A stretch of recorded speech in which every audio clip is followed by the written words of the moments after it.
What's up guys, this is your favorite fanfic YouTuber, the Fanfic Majesty. Join my Discord if you want to chat and share your thoughts, the link is in the description. 2MB Chapter 36 Crime. I felt it.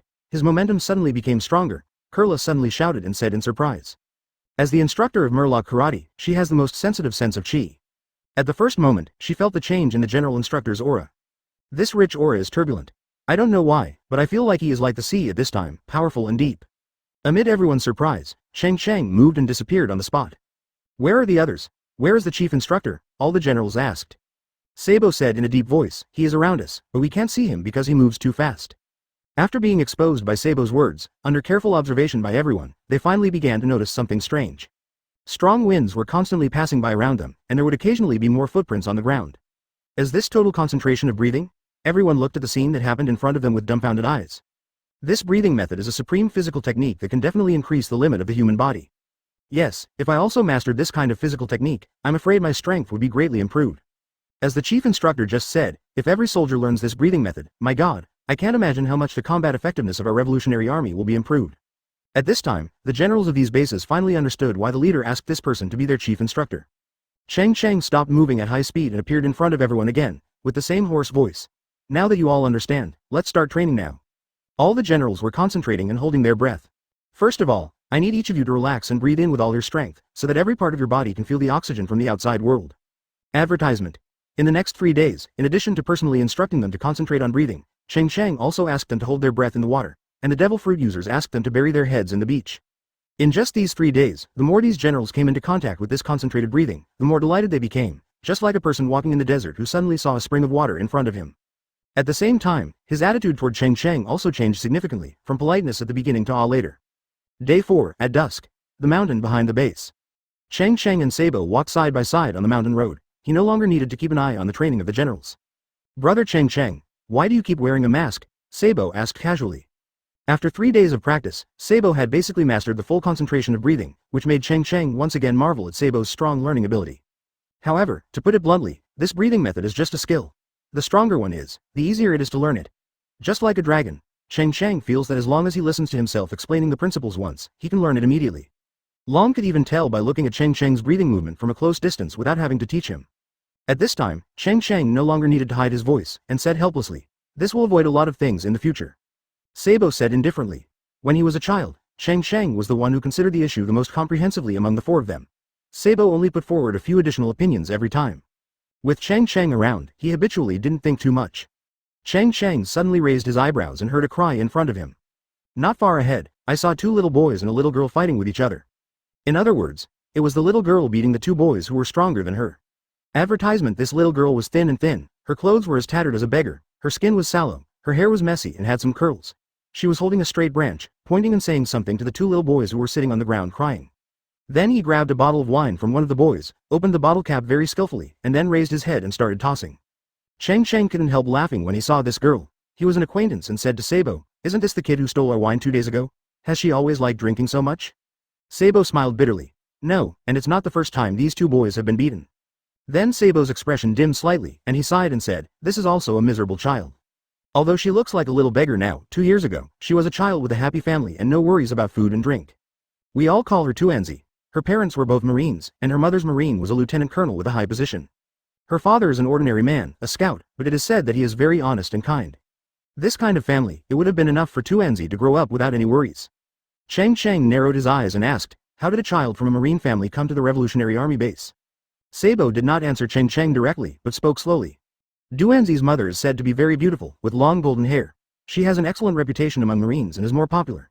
The reason for this is that in addition to her beauty and kindness, she also has an extremely important job. Speaking of this, Sabo's eyes gradually turned cold. That job is to deliver special wine glasses to the celestial dragons. Every time, she can complete the task perfectly. But one day 2 years ago, when she delivered the wine glass to a celestial dragon man in Marijoa, the dragon deliberately let go and broke the wine glass, using this as an excuse to arrest her. At the same time, enzi my father was also killed directly, and the house was burned to ashes. When the leader met Dango, she had been turned into a Kurozumi by the black smoke. After bringing Dango back several days later, we discovered that Dango was actually a girl. Sabo couldn't help but tremble as he spoke, clenching his fists, and his expressionless voice became deeper and deeper. enzi always thought that her mother died 2 years ago, but you know what, brother Cheng Cheng? Her mother actually died in June last year. The information sent showed that when her mother died, she had been tortured to the point of losing her humanity. After Cheng Cheng listened, a layer of frost gradually appeared on his face, the veins on his forehead were beating continuously, and an anger that could no longer be suppressed instantly burned from his chest. He originally thought he had guessed the outcome, but he still underestimated the beasts of the celestial dragons, and even more underestimated the absurdity of marine and world government. He slowly took off his prajna mask, breathed a long sigh of relief, and walked towards the little girl with heavy steps. Chapter 37 One Sword Opens the Sky. Cheng Cheng approached Tuanzi slowly. When Tuanzi noticed him, Cheng Cheng's face had returned to calmness, and even a faint smile could be seen at the corner of his mouth. Before Tuanzi could speak, the two boys rolling on the ground were the first to complain when they saw Cheng Cheng coming. "Brother, Tuanzi robbed my wine again, please help me teach her a lesson, she is so hateful." The sallow-looking dumpling immediately defended himself. "I didn't steal it, you took the initiative to give it to me, okay?" After finishing speaking, Tuanzi stared at the boy while waving a straight branch more than 1 meter long in his hand. The threat in his eyes was self-evident. Another boy who was beaten and crying quickly tugged on his sleeve. After being reminded, the boy who complained finally remembered the power of this female devil in the past. "I never dared to complain loudly again. What's going on with two big men being bullied by such a thin girl?" Cheng Cheng suddenly felt dumbfounded. He bent down and patted the belly of the boy standing in front of him, and whispered, "It's never too late for a gentleman to take revenge. You should go exercise as soon as possible and try to regain your reputation in the future." The two boys didn't know whether they understood or not. Seeing that Cheng Cheng had no intention of avenging them, they went back crying, wiping their tears. "Two wimps." Tuanzi snorted coldly, his eyes as dark as pearls filled with contempt. Cheng Cheng said seriously, "Although they are weak, they are not bad. Although you are stronger than them, this is not the reason for you to bully them. Weakness itself is the greatest sin."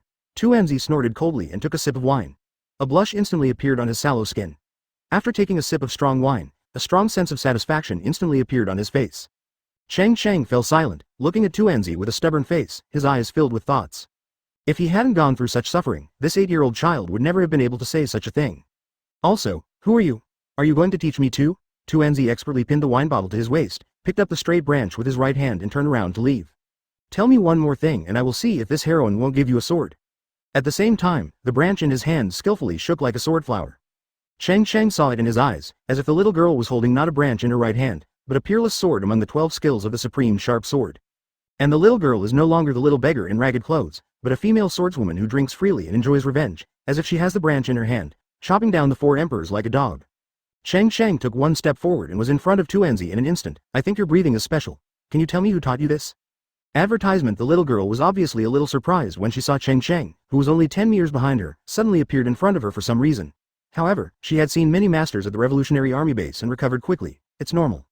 No one taught me, I just figured it out when I was free," Tuanzi said casually, and then she glanced at the huge broad sword Cheng Cheng was carrying. Her eyes were filled with envy. She hid the emotion in just a moment and continued, "I like to watch the sea alone when I am bored. I don't know when I started breathing like this, but I got it just by looking at it. Then I found that this breathing seemed to increase my strength, so I persisted." After hearing what Tuanzi said, Cheng Cheng and Sabo couldn't help being shocked, and their eyes widened. "Is this okay?"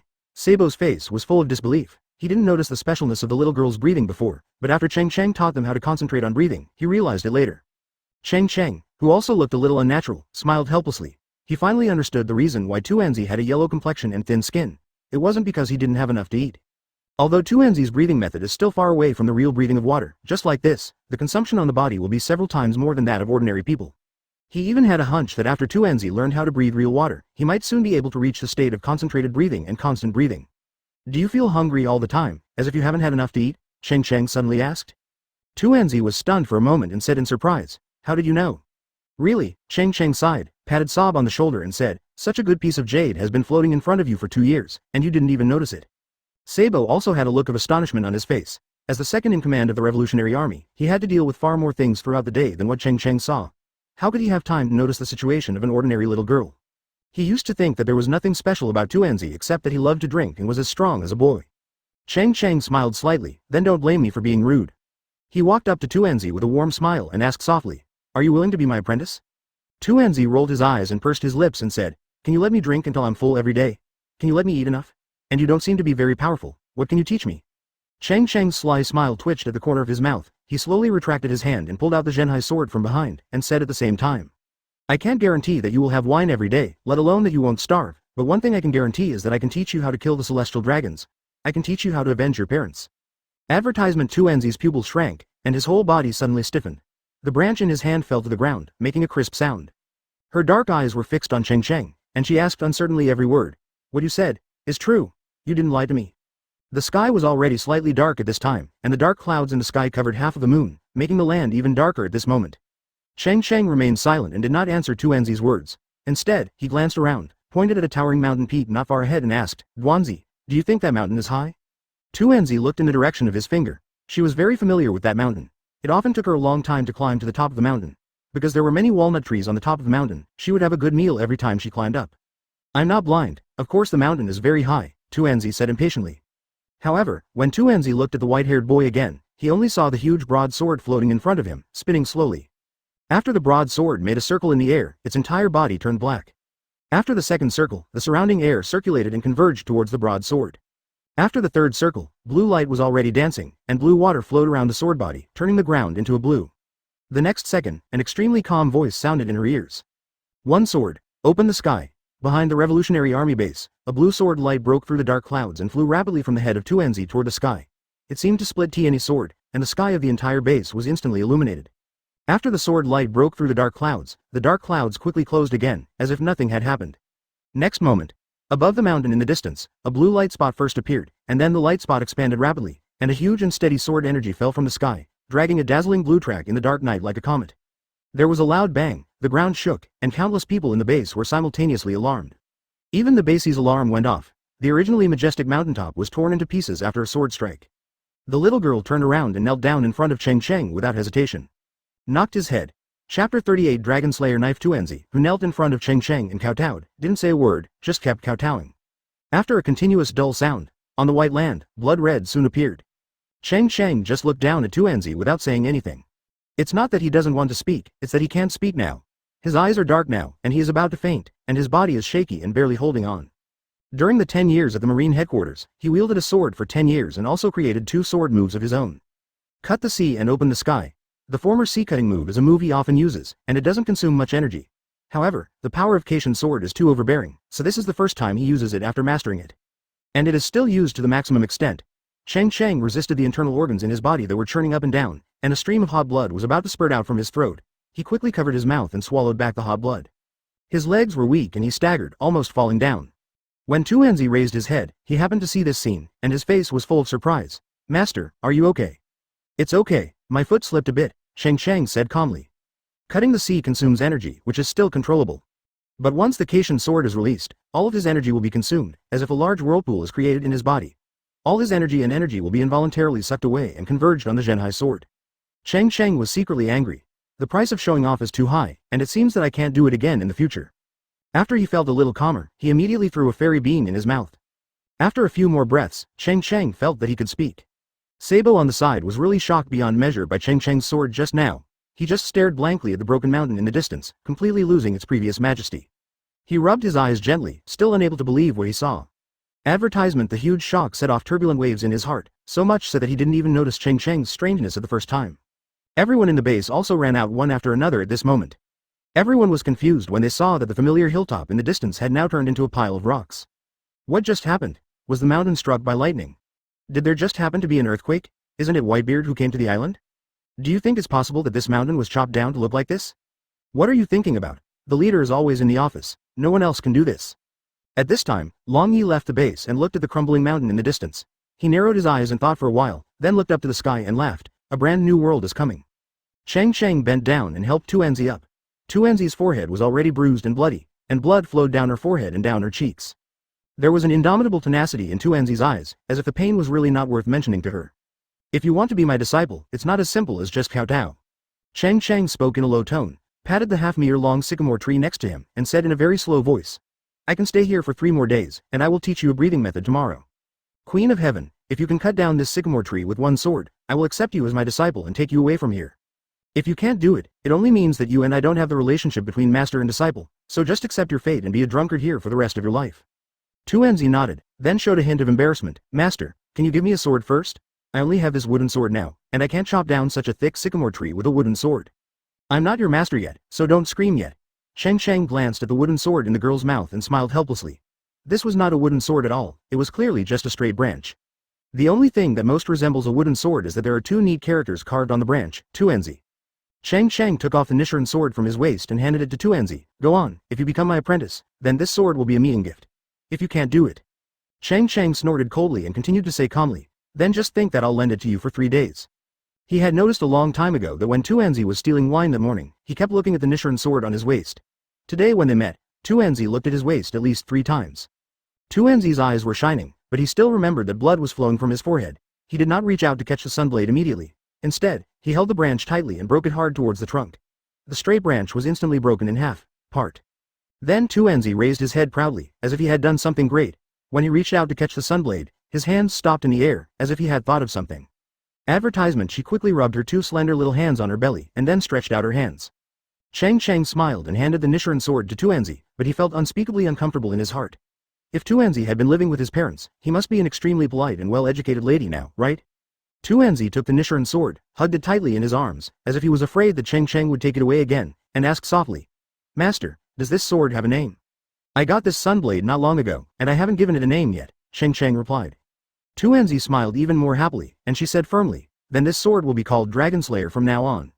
Looking at Enzi with an innocent smile on his face, Cheng Cheng was completely stunned. It was hard for him to imagine that an 8-year-old girl could say such a vicious name with a smile. Destroy the dragon. What kind of dragon do you destroy?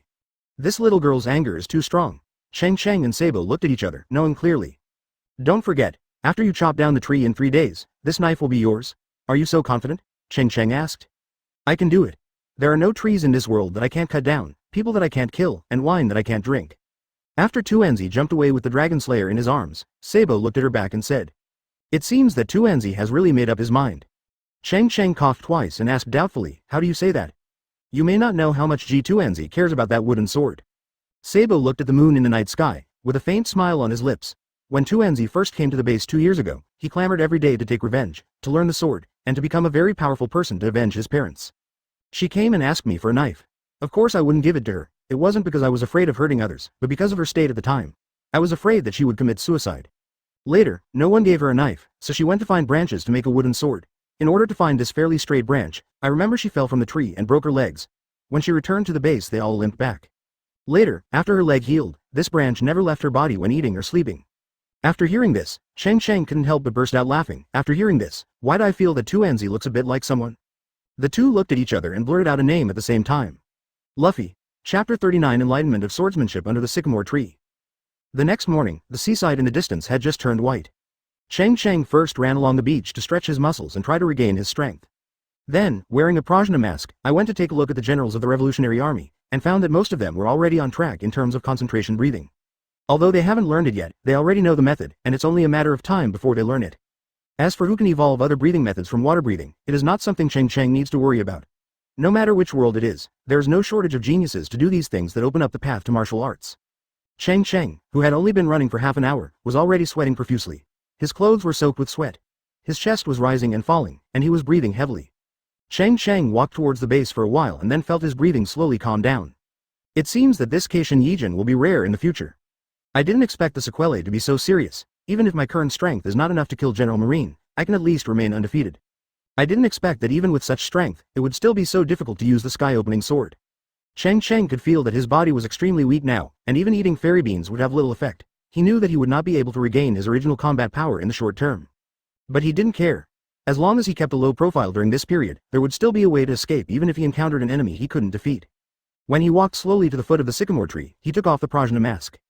He saw Enzi waiting there holding the Dragon Slayer sword. The blade of the Dragon Slayer sword was blue and slender, and its length was about the same as Enzi's current height.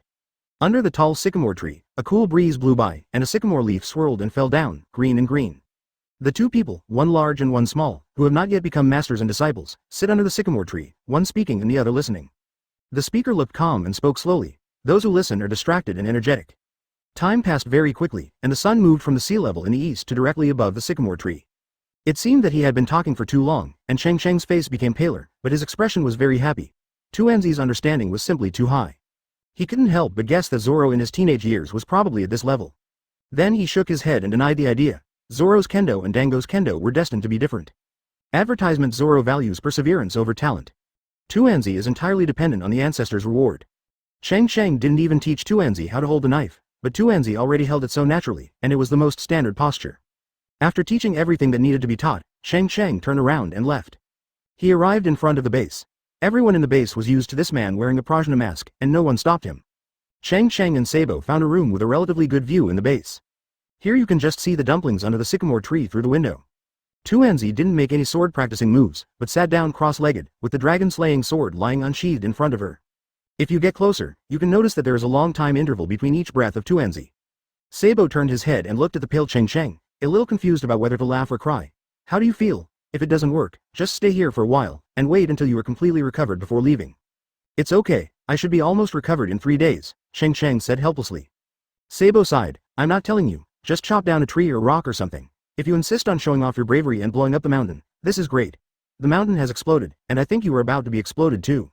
It's better to rest for a few days. Anyway, you don't have anything important to do, and you are absolutely safe in the base. No one can do anything detrimental to you. Cheng Cheng just looked at the dumplings under the tree outside the window and said, No, I've stayed here long enough. If I stay here any longer, I'm afraid it won't be enough. What time? Sabo's face condensed and he asked seriously. Time to plant trees. Sabo suddenly looked confused. After making a casual remark, Cheng Cheng changed the subject and said, Some time ago in the kingdom of Kayagato, I killed 3 people from CP9. You should be careful these days to avoid being retaliated by them. This group of people is very small-minded. This possibility is indeed possible. I have given orders a few days ago to ask all branches to act with caution recently. Sabo picked up the wine glass and slowly poured 2 glasses of wine. The two looked at each other, smiled, clinked glasses and drank in one gulp.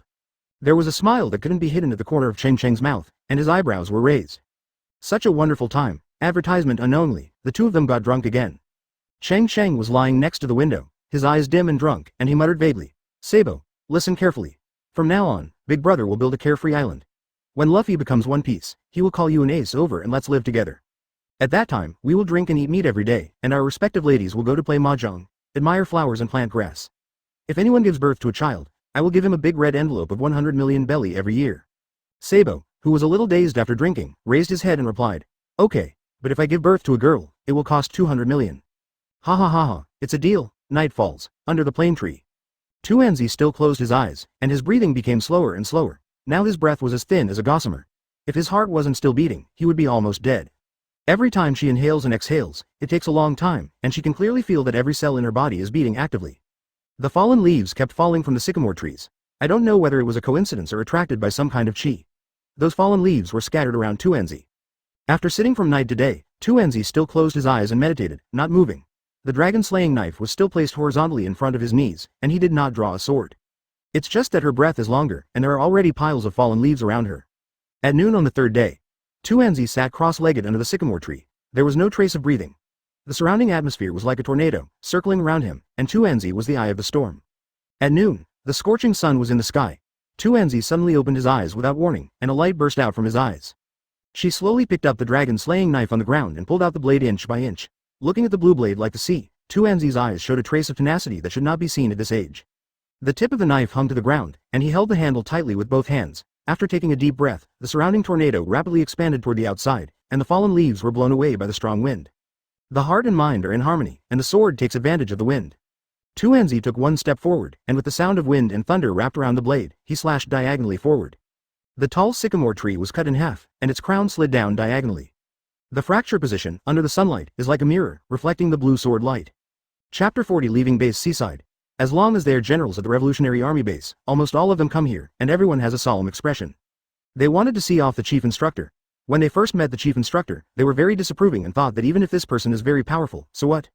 If you only stay here for 7 days, what unique methods can you teach them? But as they got more and more exposed to Quan Jing's breathing, they became more frightened, and almost all the generals reached a consensus. Concentrated breathing can not only improve a person's strength in a short time, but also stimulate a person's combat effectiveness. Although this breathing method is extremely difficult to master, the population base of their revolutionary army is so large that even if only one person in 1,000 people learns it, that person may have the final say on the battlefield. These days, they are more and more in awe of this chief instructor. Some generals with relatively low positions did not participate in the chief instructor's personal training, but they were still asked to come out and see the chief instructor off together. Cheng Cheng and Sabo, who were wearing prajna masks, walked in front, followed by Enzi, who was walking heavily behind. At this moment, Enzi changed into a red dress that was slightly newer than her beggar outfit. She also washed her body. She no longer looked so dirty, and her hair was much smoother. To use Cheng Cheng's evaluation, she finally looks a little more like a girl. She had the dragon-slaying sword on her waist and the sea-suppressing sword on her back. She was bent over due to the pressure, and it was extremely difficult to walk. The two swords, one large and one small, made the people around her look funny and ridiculous. There was no complaint at all on the dumpling-faced face, but instead there was light dancing in the eyes as dark as pearls. The small raft that Cheng Cheng came from was still parked on the beach, and Enzi took the lead to get on it. Cheng Cheng looked at Sabo on the side and reminded him seriously again. The people of CP9 will definitely take revenge. It's best to send a reliable general to each branch. You must be cautious. I will. Sabo nodded, seeing that he was still walking in a somewhat vain way. He couldn't help but feel worried in his heart. Why don't you leave? Stay here for 7 days, and you will be almost recovered by then. Cheng Cheng just shook his head slightly, turned around and got on the small raft. This time he really wanted to leave. Advertisement: he has stayed here long enough, he must go on to the next mission. No matter how much others help, it can only build momentum at most. Only when you become truly strong and quickly reach a combat power that matches the 4 emperors can you have an absolute say in the subsequent war. This is a very cruel reality. After waving goodbye to the revolutionary army, the small raft slowly moved away along the seawater. The white island became smaller and smaller in Cheng Cheng's sight until it disappeared. Master, where are we going? Enzi asked excitedly as he looked at the sea around him. Since Cheng Cheng gave her a fairy bean yesterday, not only has she regained her strength, but the wound on her forehead has also recovered as before. Now there is a slight blush on Enzi's face, which is much better than the sallow and thin appearance before. Wait a minute, let me ask, Cheng Cheng said casually. Enzi's face instantly became confused. Ask, who? Is there anyone else here? System, proceed to the next task. Open black lens bracket. OK, Uncle close black lens bracket. The next mission has been started, and the check-in location is the Alabasta Palace. Close black lens bracket. Uncle, would you like to be teleported to the check-in location now? Cheng Cheng glanced at Enzi beside him. He knew that it was impossible for the system to transport people with him, no need. Then he looked at the sky and shouted in a very convincing way, Somersault Cloud. Enzi's expression became even more confused, and he couldn't help but look at the sky in the distance. Master, where is the Somersault Cloud? Why haven't I heard of it? Cheng Cheng rolled his eyes and ignored her. He didn't expect that this dumpling was actually a chatterbox. Soon Enzi saw the answer herself. She stood up suddenly with excitement, but for a moment she forgot that she was still carrying a broad sword weighing more than 100 kilograms, and sat back down. Advertisement: for a moment, the small raft was pushed heavily into the water, and water splashed everywhere. She widened her eyes and saw a golden cloud appearing in the eastern sky, drawing a very long golden trajectory in the sky, flying towards their direction like a meteor. Master, is this Somersault Cloud? Enzi looked at it dumbfounded. After a few breaths, Somersault Cloud rushed to Enzi. Enzi couldn't help but stretched out his little hand and started kneading the soft Somersault Cloud. Stop playing and climb up quickly, Cheng Cheng said helplessly. Wow. Master, are we going to fly on this golden cloud? Enzi smiled instantly and climbed up at a very fast speed. Somersault Cloud seemed to think that the little girl couldn't climb up, so he took the initiative to lower himself a little. Cheng Cheng looked at the Somersault Cloud helplessly. He felt that the Somersault Cloud had its own consciousness, but it just couldn't speak. Every time he summoned it, it would come from different directions, and he didn't know where it went. He tapped his toes lightly, jumped onto the Somersault Cloud, and said softly, Somersault Cloud, let's go to Alabasta. In fact, he had wanted to go to Alabasta for a long time. If you remember correctly, the place where Ace and Luffy met was here, and there was also a strong man named Sand Crocodile, one of the Shichibukai, hidden there. He had long wanted to meet Lao Sha, a ruthless man. A person who can hide in a country for 3 years in order to seize the ancient weapon Pluton can definitely be called a hero. The Somersault Cloud just stuck to the sea surface and flew forward at an extremely fast speed. A long track was cut out on the calm sea surface. In its original position, there was only a small raft drifting with the current. Cheng Cheng originally wanted to chop the small raft to pieces with his sword. It would be useless to keep it anyway, but he was stopped by Enzi. When he asked her why, Enzi's eyes dimmed obviously, and he said that she was able to survive before because she relied on such a small raft and drifted on the sea for a day and night before being rescued by the leader and returned to the base.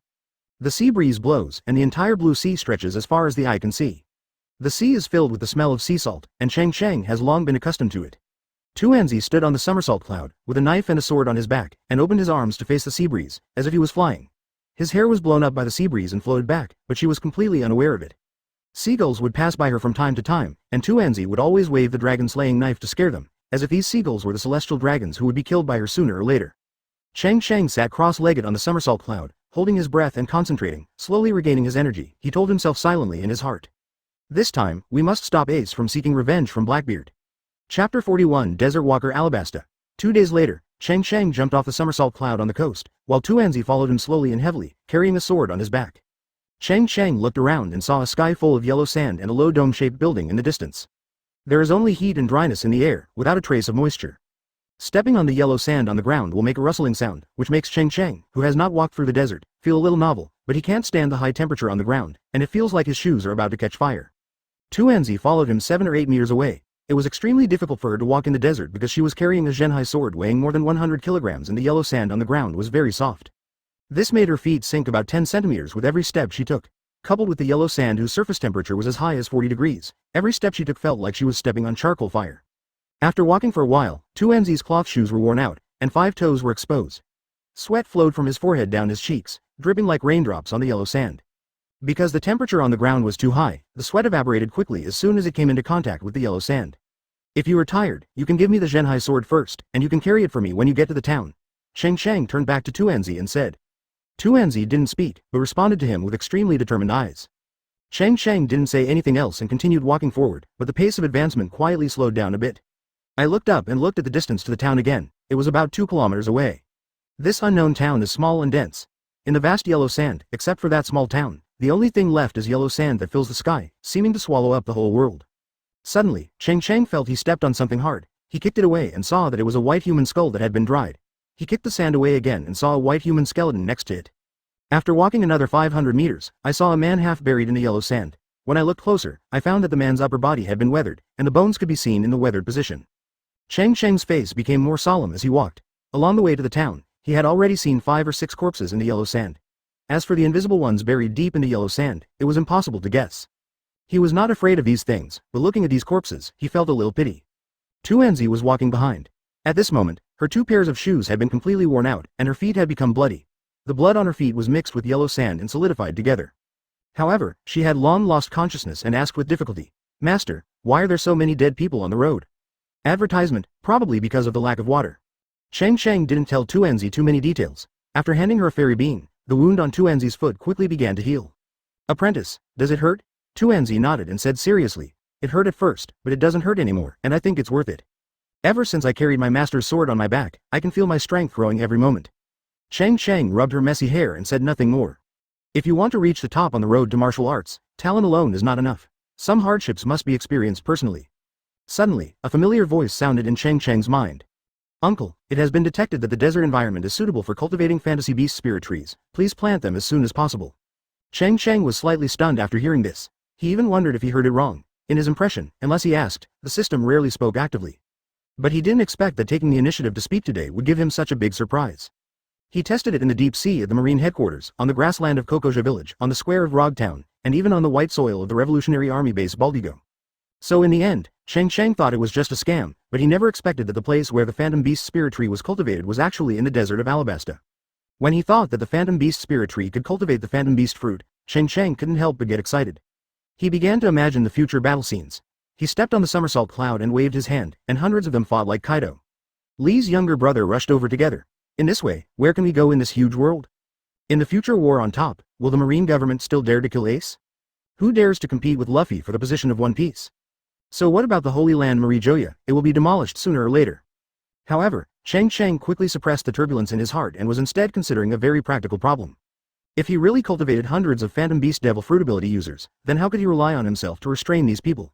Relying on face? Advertisement, it seems a bit unrealistic. What about strength? Not to mention my current strength, can even Red Hair, Kaido and others with 4 Emperor's level combat power really be able to control people like them? No, definitely not. The devil fruit potential of the Phantom Beasts is too great, and no one can guarantee that they can restrain them. But he also knows now that it is a bit futile to consider these things at the moment. The most important thing at the moment is to solve Alabasta's problem first. Otherwise, Sha Nan's presence would always be a big threat to himself. Only when the country truly stabilizes can he find a place to cultivate the Phantom Beast spirit tree with peace of mind. Seeing his master smiling like a fool, 2 Enzi couldn't help but ask, Master, why are you laughing? What's the matter with you? Let's go find a tea house. Cheng Cheng was in a good mood and said cheerfully to 2 Enzi, you'll know later. In Alabasta, which is in the desert, even the streets in the town are filled with yellow sand. There is a thick layer of dust on the tables and chairs of the roadside shops. There were a lot of people coming and going on the street. No matter men, women, old or young, they all had headscarves on their heads. Everyone looked very tired, walking around listlessly on the road. Cheng Cheng took 2 Enzi and the two of them and walked around the streets for a long time, but they didn't find a place selling tea. Later, Cheng Cheng had to find someone to inquire, and found out about the only tea shop. After they arrived at the tea shop, there were almost no customers on the tables inside the shop. Only the waiter was cleaning the table boredly. Boss, serve 2 pots of tea first. Quench your thirst first. Cheng Cheng sat casually on a table by the roadside, with the eaves above his head. Their table was in the shadow, so they didn't feel hot. The skinny shop assistant had a sharp mouth and monkey cheeks, and he looked like a very shrewd person. He did not go to make tea immediately, but walked slowly to Cheng Cheng's side. After glancing at Enzi's clothes, he began to look Cheng Cheng up and down, and then his eyes fell on the Genhai sword again. Then his face became slightly better and he spoke. This little brother, our store is a small business and does not accept credit. Chapter 42 Heroine. Nonsense, you are just a tea stall. Of course you know this is a small business. Before Cheng Cheng could say anything, Enzi was the first to get angry. She sat down, slapped the table, and said angrily, "How much money can I get from 2 pots of tea? I don't even need my master to give it to me, I have the money myself." The shop assistant was not angry, he just smiled and said, "Little girl, our shop has been operating here for many years, and we have always relied on integrity. A cup of tea is 500 pele. A pot of tea is 5,000 pele. 2 pots are 1 won baili, no counter offer." What? Before the hot dumplings were sitting on the bench, I quickly got up and grabbed the master to leave. It's really a dark shop. A pot of tea costs 5,000 belly. In my hometown, 5,000 belly can buy a cow. The shop clerk chuckled. That's why our store will inform you of the price in advance. If you can afford it, drink at this price. If you can't afford it, you are welcome to look elsewhere. You look like you are from out of town. It is normal for you not to know that the situation in Alabasta is normal. Cheng Cheng frowned and said nothing. A mere pot of tea could be sold for such a price. He could already guess the extent of the country's water shortage. He stretched out his hand to signal to Enzi to sit down, dug into his sleeves, and a thick stack of Baileys appeared on the table. When he was in Rog Town last time, he basically never used the 100 million Baileys rewarded by the system, so no matter how expensive the tea was, he could still afford it. Besides, it seems like this is the only tea shop here. Man, take stock. The waiter beamed instantly, picked up the thick stack of money, fiddled with it with his 5 fingers, and finished counting it in a few breaths. He said respectfully, "Brother, I'll serve tea right now." Then he trotted to the shop. Enzi muttered angrily, "Master, I would rather die of thirst than drink their water." Cheng Cheng smiled helplessly and reached out to touch the dry, cracked skin on Enzi's mouth. "As my disciple, you can endure the hardships of cultivation, but you cannot endure the hardships of life. Don't worry, the master will still have the money. No matter how rich you are, you can't waste it like this. Anyway, I won't drink." Enzi turned his head away and said with a stubborn look. Advertisement soon. The skinny shop assistant carefully held 2 pots of tea and placed 2 teacups on the table. The teapot is made of ancient ceramics. One of the 2 cups has a chip the size of a grain of rice on the rim, and the other has a thin crack on the bottom. Apart from the slightly unsatisfactory appearance, it does not affect its use. When I lifted the lid of the teapot, I saw only a layer of poor tea leaves floating on it, and more broken tea leaves had sunk to the bottom of the pot. "Forget it, let's drink. It's better than nothing." Cheng Cheng smiled bitterly and poured himself a glass first. Along the way, he was indeed very thirsty. Fairy beans were good, but they could only be used to satisfy his hunger. To quench his thirst, he had to use herbal tea. After swallowing a cup of herbal tea down your throat, you can instantly feel a coolness pouring into every pore of your body, dissipating the hot summer air. The shop assistant was swallowing his saliva as he watched, his face full of envy. Enzi, drink it quickly. Although it doesn't taste good, it quenches your thirst. Cheng Cheng poured another glass and after drinking it, he began to persuade his founding disciple. Enzi glanced lightly, then turned his head away and said firmly, "I won't drink." The shop assistants on the side shook their heads and sighed. Cheng Cheng smiled faintly and stopped trying to persuade. He turned to the waiter and said, "Man, we are not from Alabasta. Can you tell me in detail why the tea here is so expensive?" The waiter just looked at the teapot on the table, swallowed again, and sighed. "Brother, you outsiders don't know that although we in Alabasta are a desert country and are short of water all year round, we used to have a few rains every year. Rain. But in the past 3 years, our country has not had a drop of rain for 3 years, and people are dying of thirst everywhere. So water is a real luxury in Alabasta. I'm not afraid of your jokes, big brother. I can only drink water like you. I can only think about it when I'm dreaming." Cheng Cheng picked up the other upside-down teacups on the table, poured a cup of tea, handed it to the waiter, and asked, "Will the king of your country just sit back and watch this situation?" Advertisement. Oh, brother, you see how embarrassing this is. The shop clerk took the teacup fearfully, put it to his mouth and took a sip, his face becoming more respectful. After Enzi saw it, she immediately glared at the store clerk. When she saw that the store clerk didn't notice her gaze at all, she groaned and started to put the teapot on her head with both hands as if she was angry. Tons. After a while, under the shocked expression of the store clerk, he quickly drank up the pot of herbal tea worth 5,000 belly. The store clerk had no choice but to stretch out his hands and praise softly, "Woman, woman." Enzi raised his face and didn't look at him at all, but there was a faint smile on the corner of his mouth, which seemed to be very useful to the word, heroine. Only then did the store clerk begin to answer Cheng Cheng's question. He sighed, and his tone was a little sarcastic. Of course the old king is not worried. Because there is rain in Alabasta, the royal city of Alabasta. In other areas, there has been no rain at all in the past 3 years. Thousands of people have died of thirst, and the king has not done anything. Besides, the lack of water is itself caused by the king's ignorance. What can he have to worry about? By the way, the only thing he may be worried about is the rebels in various places. Seeing that the white-haired young man still had a puzzled look on his face, the store clerk continued, If the king hadn't secretly used the rain-causing agent dancing powder, this drought would not have been so serious. So I think this country will be over sooner or later. Okay, thank you very much. Let's go to the royal city in a few days to have a look, Cheng Cheng responded casually. This situation was similar to what he remembered. Time had passed so long that his memory of Alabasta was somewhat blurry. At this moment, two people, one large and one small, walked over to the tea stall. At first glance, these two people were dressed as locals, with headscarves on their heads. The gentleman is a middle-aged man with a simple and honest face. The little girl looks to be about the same age as Enzi. She has a delicate appearance. She is a beauty at first glance. In this desert filled with yellow sand, she can still look pretty, which is absolutely extremely rare here. The middle-aged man seemed a little cautious. He glanced at the little girl reluctantly and said to the store clerk, "I have brought my daughter. Can you give me the half bucket of water now?" Chapter 43 Angry Enzi. The shop clerk couldn't help but look overjoyed and said happily, "Come on, today is really a double blessing. You and Amir sit down casually for now, and I'll call the boss." The middle-aged man grabbed his daughter's hand and sat down on the chair next to him uneasily. He looked at his daughter with complicated eyes and wanted to say something, but when the words came to his lips, nothing came out. "I could only give up in frustration, sit on the chair and just shake my head and sigh." The little girl Amir looked calm, sitting upright on the wooden chair, with her hands placed on her knees obediently. Her clothes were simple, a white dress, without any patterns on the skirt, because the hem of the skirt was years of cleaning have caused some wear and tear. Enzi regretted a little at this moment. She shouldn't have drank so fast just now. If there was still some tea left, she could treat this peer to a drink and make friends. Thinking of the average price of tea that day, Enzi just sighed and shook her head. Now she couldn't accept it if she asked the master to spend money alone to buy another cup. After all, the master's money must have been earned very hard. So when Enzi looked at Amir, he felt a little guilty. How could Amir, who had just met Enzi for the first time, know the origin of Enzi's look? He just glanced at Enzi, a peer of his age, strangely, then lowered his head and sat quietly again. Soon, the owner of the tea shop strode out in front of the shop assistant. Before he could come out, he heard a burst of joyful and rough laughter coming from the shop. "Oh my, this is really great, I'm so happy, so happy." A tall fat man walked out of the shop, dressed luxuriously and wearing a gold belt. However, because he was too fat, most of the gold belt was stuck in the fat. It seems that the boss is about the same age as a middle-aged man, both in their 40s. Every time he took a step, the ground would shake slightly, and the yellow sand on the table would tremble and jump accordingly. His eyes, which were not big in the first place, now almost turned into slits when he smiled.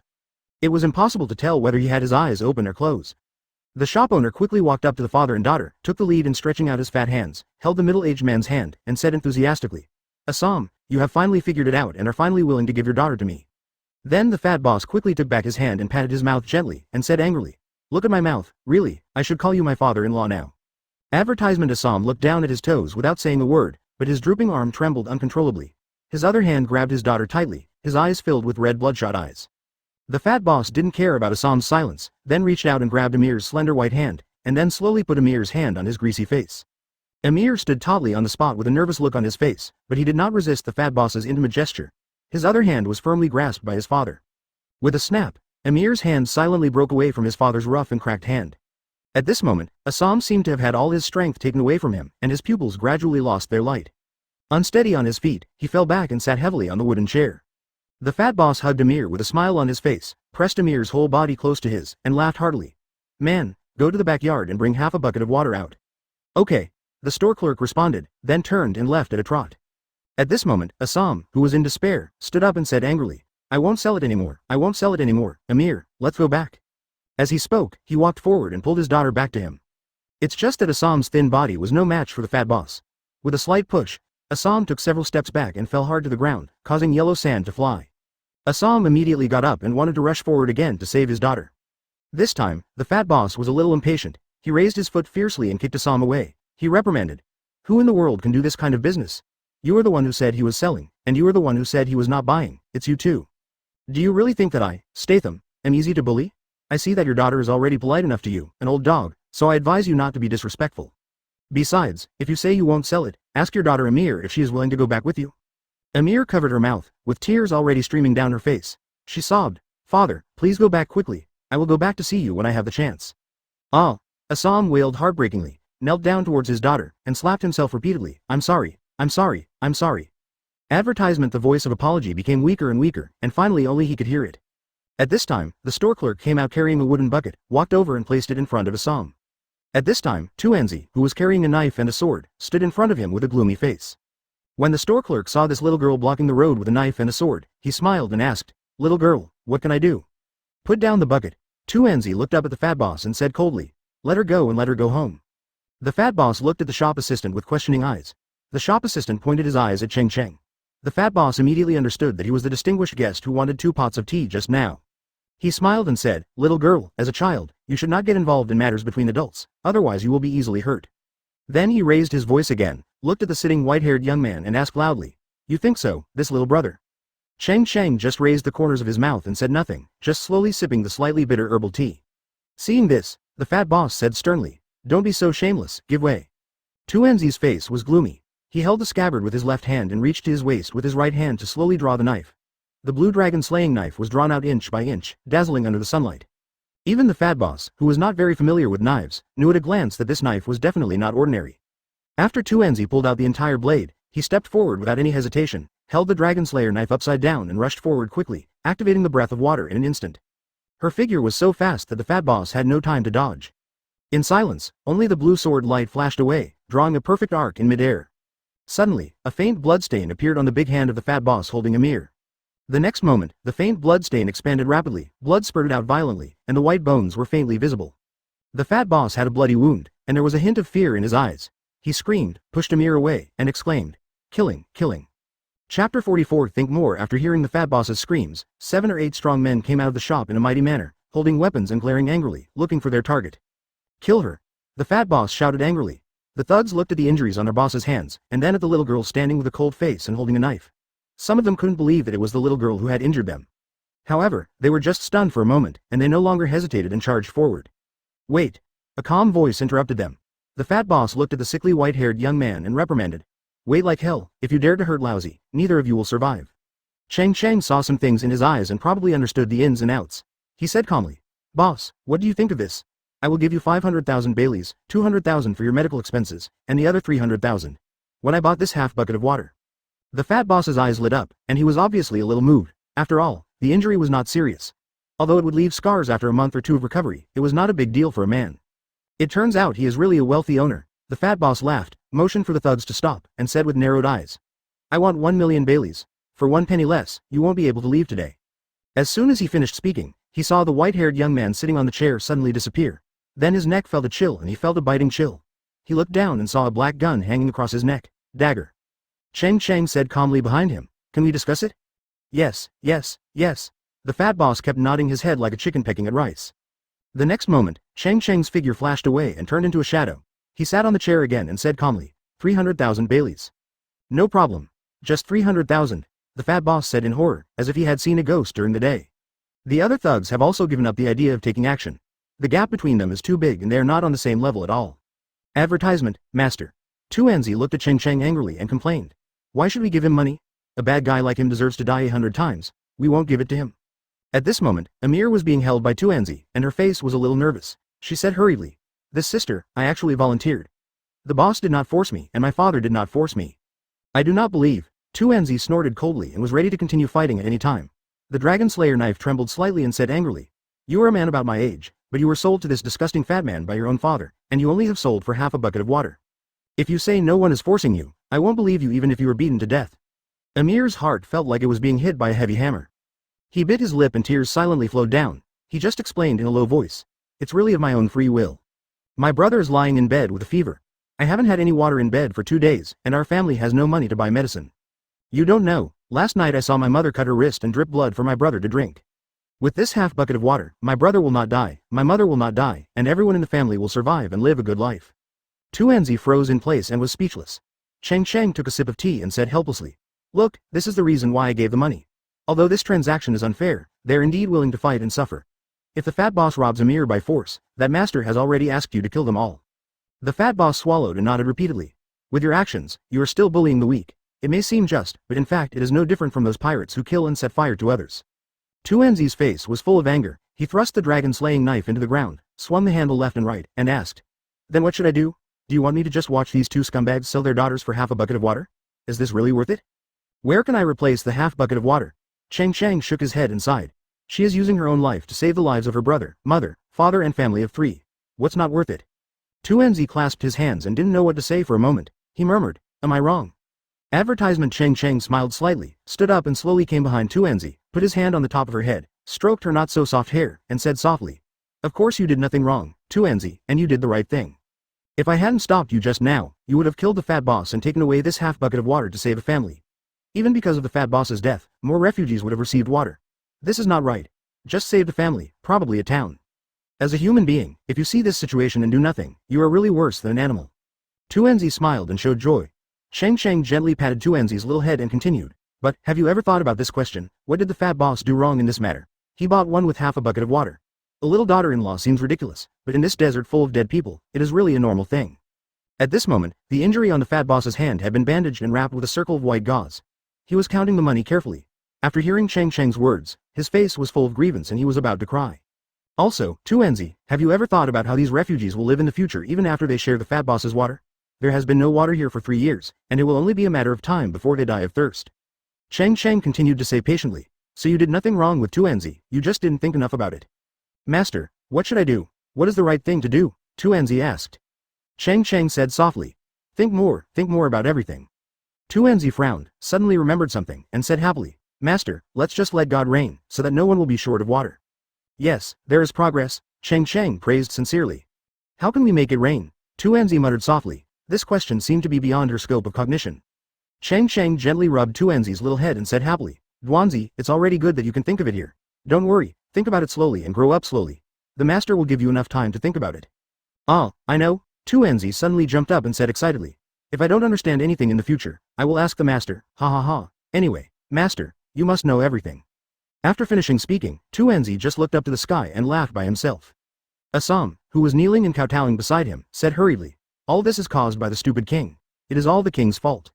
Chapter 45 Ambush. Enzi held Amir's hand, brought her to Assam, and said coldly, although you are not a good father, your daughter is definitely the kindest daughter in the world. If I hear that Amir is still sold by you in the future, then your remaining family of 3 will just wait to die. Assam just kowtowed and apologized, and there were muffled sounds on the yellow sand ground. Amir hugged his father as soon as he went up and cried, Father, this is all of my own free will. I decided to do this to save my brother and mother. You don't have to blame yourself. It has nothing to do with you. Assam buried his head in the yellow sand and said in a very low voice, I could have stopped you, but I didn't. When I didn't choose to stop you, I also chose your brother. Father, I'm sorry for you. I'm sorry for you, ah. Father, if I want to come, you can't stop me, it's not your fault. Amir comforted him. Enzi knelt down, looked at Amir calmly and said, Amir, you are a good person and a good daughter. You were able to repay your parents' kindness while their parents were still alive. I really envy you. Benefactor, your parents. Amir, who had always been an intelligent and extremely kind person, heard the implication at once and asked hesitantly. I'm dead. I was killed by the Tianlong people 2 years ago, so all I can do now is revenge. As for repaying gratitude. Enzi looked at the blue dragon slaying knife with an expressionless face and murmured. That's the only thing I can do. It's a matter of the next life. Amir stood up and couldn't help but hug Enzi, who was a little shorter than her, and blurted out. Let me be your family. Enzi nodded heavily, and after the two formally introduced themselves to each other, they called themselves sisters. Amir was 1 year older than Enzi, so she was her sister. They reluctantly parted after they agreed to meet here again. When leaving, Assam was holding half a bucket of water in his left hand and holding Amir in his right hand. Amir turned back 3 times and waved goodbye to Enzi. Seeing them leaving, Enzi turned to his master and said angrily, Master, let's go and kill the king. Cheng Cheng didn't know whether to laugh or cry, but he didn't say anything. It was extremely rare for Enzi to have such a kind heart at his age. As for the rest, he could take his time. The time is quiet, the old friends are still there, and everything is still in time. Advertisement, Fat Boss, does your hand still hurt? Cheng Cheng waved to the Fat Boss and motioned him to sit down next to him. At this moment, the Fat Boss's hand had been wrapped in bandages and turned into a big dumpling, which actually looked a bit funny. His head was shaking like a rattle, and the fat on his face was trembling. It doesn't hurt anymore, little brother, if you didn't tell me, I would feel better soon. The Fat Boss didn't dare to sit down in front of Cheng Cheng, so he just stood close to the table and said. The thugs behind him holding swords were relieved and at the same time a little happy. Judging from the ghostly movements just now, they were not on the same level as this white-haired young man at all. Cheng Cheng didn't care about the Fat Boss who was standing. He tapped his fingers on the table while drinking tea, making a crisp sound, and said in a deep voice, Fat Boss, you are a smart person. Smart people communicate best with each other. In the future, you don't need me to teach you how to do it, right? No, I'm fine. The Fat Boss said hurriedly. Don't worry, little brother, I will never take any revenge, and if Assam's family comes to buy water from me in the future, it will be half price. First of all, I can tell, little brother, you are definitely not an ordinary person. That little girl is so powerful, and her master will only become a dragon among people. If nothing else, just say what you just said. It makes sense, I accept this loss. A sincere smile appeared on Cheng Cheng's face, he stood up and patted the Fat Boss on the shoulder. With a flick of his wrist, he placed another 200,000 belly on the table, stood up and said loudly. Consider this the money I paid for tea in advance. I will pay it back after a while. After saying that, Cheng Cheng and enzi, one big and one small, started on their way again. Enzi put the Zhenhai sword on his back and the dragon-slaying sword on his waist, then turned around and glared at the fat boss. The fat boss instantly trembled all over and was so frightened that he broke into a cold sweat. The skinny shop assistant pointed at the money on the table and asked carefully, "Boss, what should we do with this money?" "Put it away. What else can I do?" The fat boss had a sad face. He obviously made money, but he was not happy at all. He looked at the backs of the big and small figures gradually disappearing into the yellow sand and muttered to himself. "Emir, this girl really lives up to the old saying, good will be rewarded with good, evil will be rewarded with evil. I didn't expect that he would meet a noble person here today." "Advertisement, what do you mean by a noble person?" the shop assistant asked in confusion. The fat boss was so angry that he subconsciously raised his bandaged hand to hit the shop assistant on the head, and yelled. "You are worth more than you are the noble of lousy." The next moment, both of them let out a scream like a slaughtering pig. In the sky full of yellow sand, Cheng Cheng and enzi walked out of the small town. It was not far from the port city of Narahara, so Cheng Cheng and the others had no intention of using somersault clouds to get there. The port city of Narahara is the largest port city in Alabasta. Almost all ships coming and going will dock here, and there is a high chance that Luffy and the others will be here. Originally, this town was very desolate, but after walking out of the town, as far as the eye could see, the boundless desert was like a yellow sea, with the sun shining on it and little bits of light shining on it. On the desert, a whirlwind would blow up from time to time, rolling the yellow sand into the air. From a distance, it looked like a young dancer wearing a yellow skirt, dancing gracefully in the air. Enzi followed Cheng Cheng silently, step by step, but the footprints were soon covered by the endless wind and sand, and returned to the starting point where no one had passed. Not far from the front of the two of them, many people in yellow clothes have been waiting here for a long time. One of them looked far away with a telescope and saw the two figures approaching in front of him, one large and one small. "That's right, it's them, they're coming soon," the man holding the telescope whispered. Mr. Five also took a look at the telescope. After seeing the white-haired young man and the little girl behind him, he nodded with satisfaction and said, "Xiao Luzi's news is very accurate. The man looks very weak, he must have suffered a lot. It's a small injury, it shouldn't be a big problem if you eat them." Xiao Luji scratched his head and smiled. He had accidentally discovered the two big fat sheep in the town before. When he saw the white-haired young man take out 500,000 belly without blinking an eye, he knew that what he had done today was fortune has arrived. So I quickly informed Mr. Five that there was a big deal. Mr. Five, who had been earning extra money through robbery, naturally would not refuse such a good thing. Without hesitation, he led his brothers to ambush here and go to the port city of Narahara, on the only way. "These two people are walking too slowly. You should hurry up." Mr. Five cursed angrily. The journey that originally only took 20 minutes took these two people to walk for almost an hour. Xiao Luji looked forward greedily and smiled coldly. "Mr. Five, doesn't this just mean that the two of them are extremely weak?" Chapter 46 Mr. Five and Ms. Valentine's Day. There was a reason why Cheng Cheng and the others walked slowly. Walking on the soft desert was already a very strenuous task. In addition, the yellow sand on the ground was close to 50 degrees at the moment, making enzi feel nervous every step he took. It's very difficult. What's more, enzi, who was following behind at this moment, was carrying a Zhenhai sword weighing more than 100 kilograms. Step by step is definitely not an exaggeration here. After walking for nearly an hour, enzi was already sweating profusely. The hair on his temples had already been soaked with sweat and then evaporated. This cycle had been repeated many times. His face, which was not very white in the first place, was now dirty from the yellow sand. Shishi. Even in this embarrassing situation, enzi's eyes were still firm and his face was full of excitement. In the past few days since she left Baldir, she can clearly feel her strength growing. Yes, it is increasing almost every day. The broad sword that could bend her waist at first was now able to stand upright and walk. "Master, what's the name of this broad sword of yours?" enzi asked with difficulty as he walked. Cheng Cheng's face has improved a lot now. It is no longer the sickly pale color before, but he still looks a bit tired between his eyebrows. Originally, after these few days of recuperation, he had recovered a little bit of energy, but the forced attack in the tea shop before had completely depleted what little energy he had left. "Zhenhai," Cheng Cheng said casually. enzi raised his foot and kicked a skull on the roadside. The skull exploded like a balloon in an instant, and the white bones scattered all over the ground, intertwined with the yellow sand on the ground. "Zhenhai?" enzi looked puzzled and asked. "This name is really domineering. It deserves to be given by the master. Unlike my dragon-slaying sword, it does not have the unparalleled domineering power of you, master. I wonder, master, which sea do you want to control? East China Sea, South Blue, or North Blue?" Cheng Cheng smiled calmly and said helplessly. "Okay, stop flattering you clumsy flatterer. Master, I have long been immune to such words." Advertisement enzi stood there for a moment, his eyes widened and he said, "Master is really smart and different from ordinary people. From now on, I will only speak the truth and never say such unreasonable things." "That's okay, just so," Cheng Cheng said with a smile. enzi smiled, showing his neat white teeth, and said, "When I kill the Tianlong people and avenge my parents, I will have to ask Master to give me a poetic name for my sword. No problem. Cheng Cheng looked at the dumpling with 10 toes already worn out, and couldn't help but feel soft in his heart, and said, "Give me the Zhenhai sword, and Master will help you carry it for a while. I will buy you a pair of better shoes when you get to Hong Kong." "That won't work. I have to carry it all the time." Tu Enzi immediately took 2 steps back, looked at Cheng Cheng warily, and continued to ask, "Master, you haven't told me what kind of sea it is yet." Cheng Cheng just thought about it for a while and said jokingly, "The Sea of Stars." After all, Tu Enzi was just an 8-year-old girl. She didn't know what Cheng Cheng meant. She just looked up at the sky with confusion on her face. There was only a scorching sun in the sky now and no stars. Suddenly, Cheng Cheng frowned and his right foot, which was about to fall, froze in midair and did not fall. Then he slowly retracted his foot and stood there looking around cautiously. In the desert with less than 100 people ahead. Mr. 5 instantly cursed angrily. Lousy has been squatting here for an hour and a half, just waiting for this kid to be arrested. Unexpectedly, he was just 1 step away and stopped moving forward. Are you kidding me? I have suffered here for an hour and a half because of you. If I don't peel off your skin for a while, Lousy will not be considered a member of Baroque Works. Mr. 5 boss, shall we take action? Xiao Luji asked anxiously. Nonsense, come on. Do it to Lousy. After Mr. 5 finished cursing, he jumped out of the desert first. The desert in front of Cheng Cheng exploded instantly, filling the sky with dust for a while. Then Cheng Cheng saw more than 20 people in yellow robes in front of him, all of them holding weapons and looking at them with evil expressions.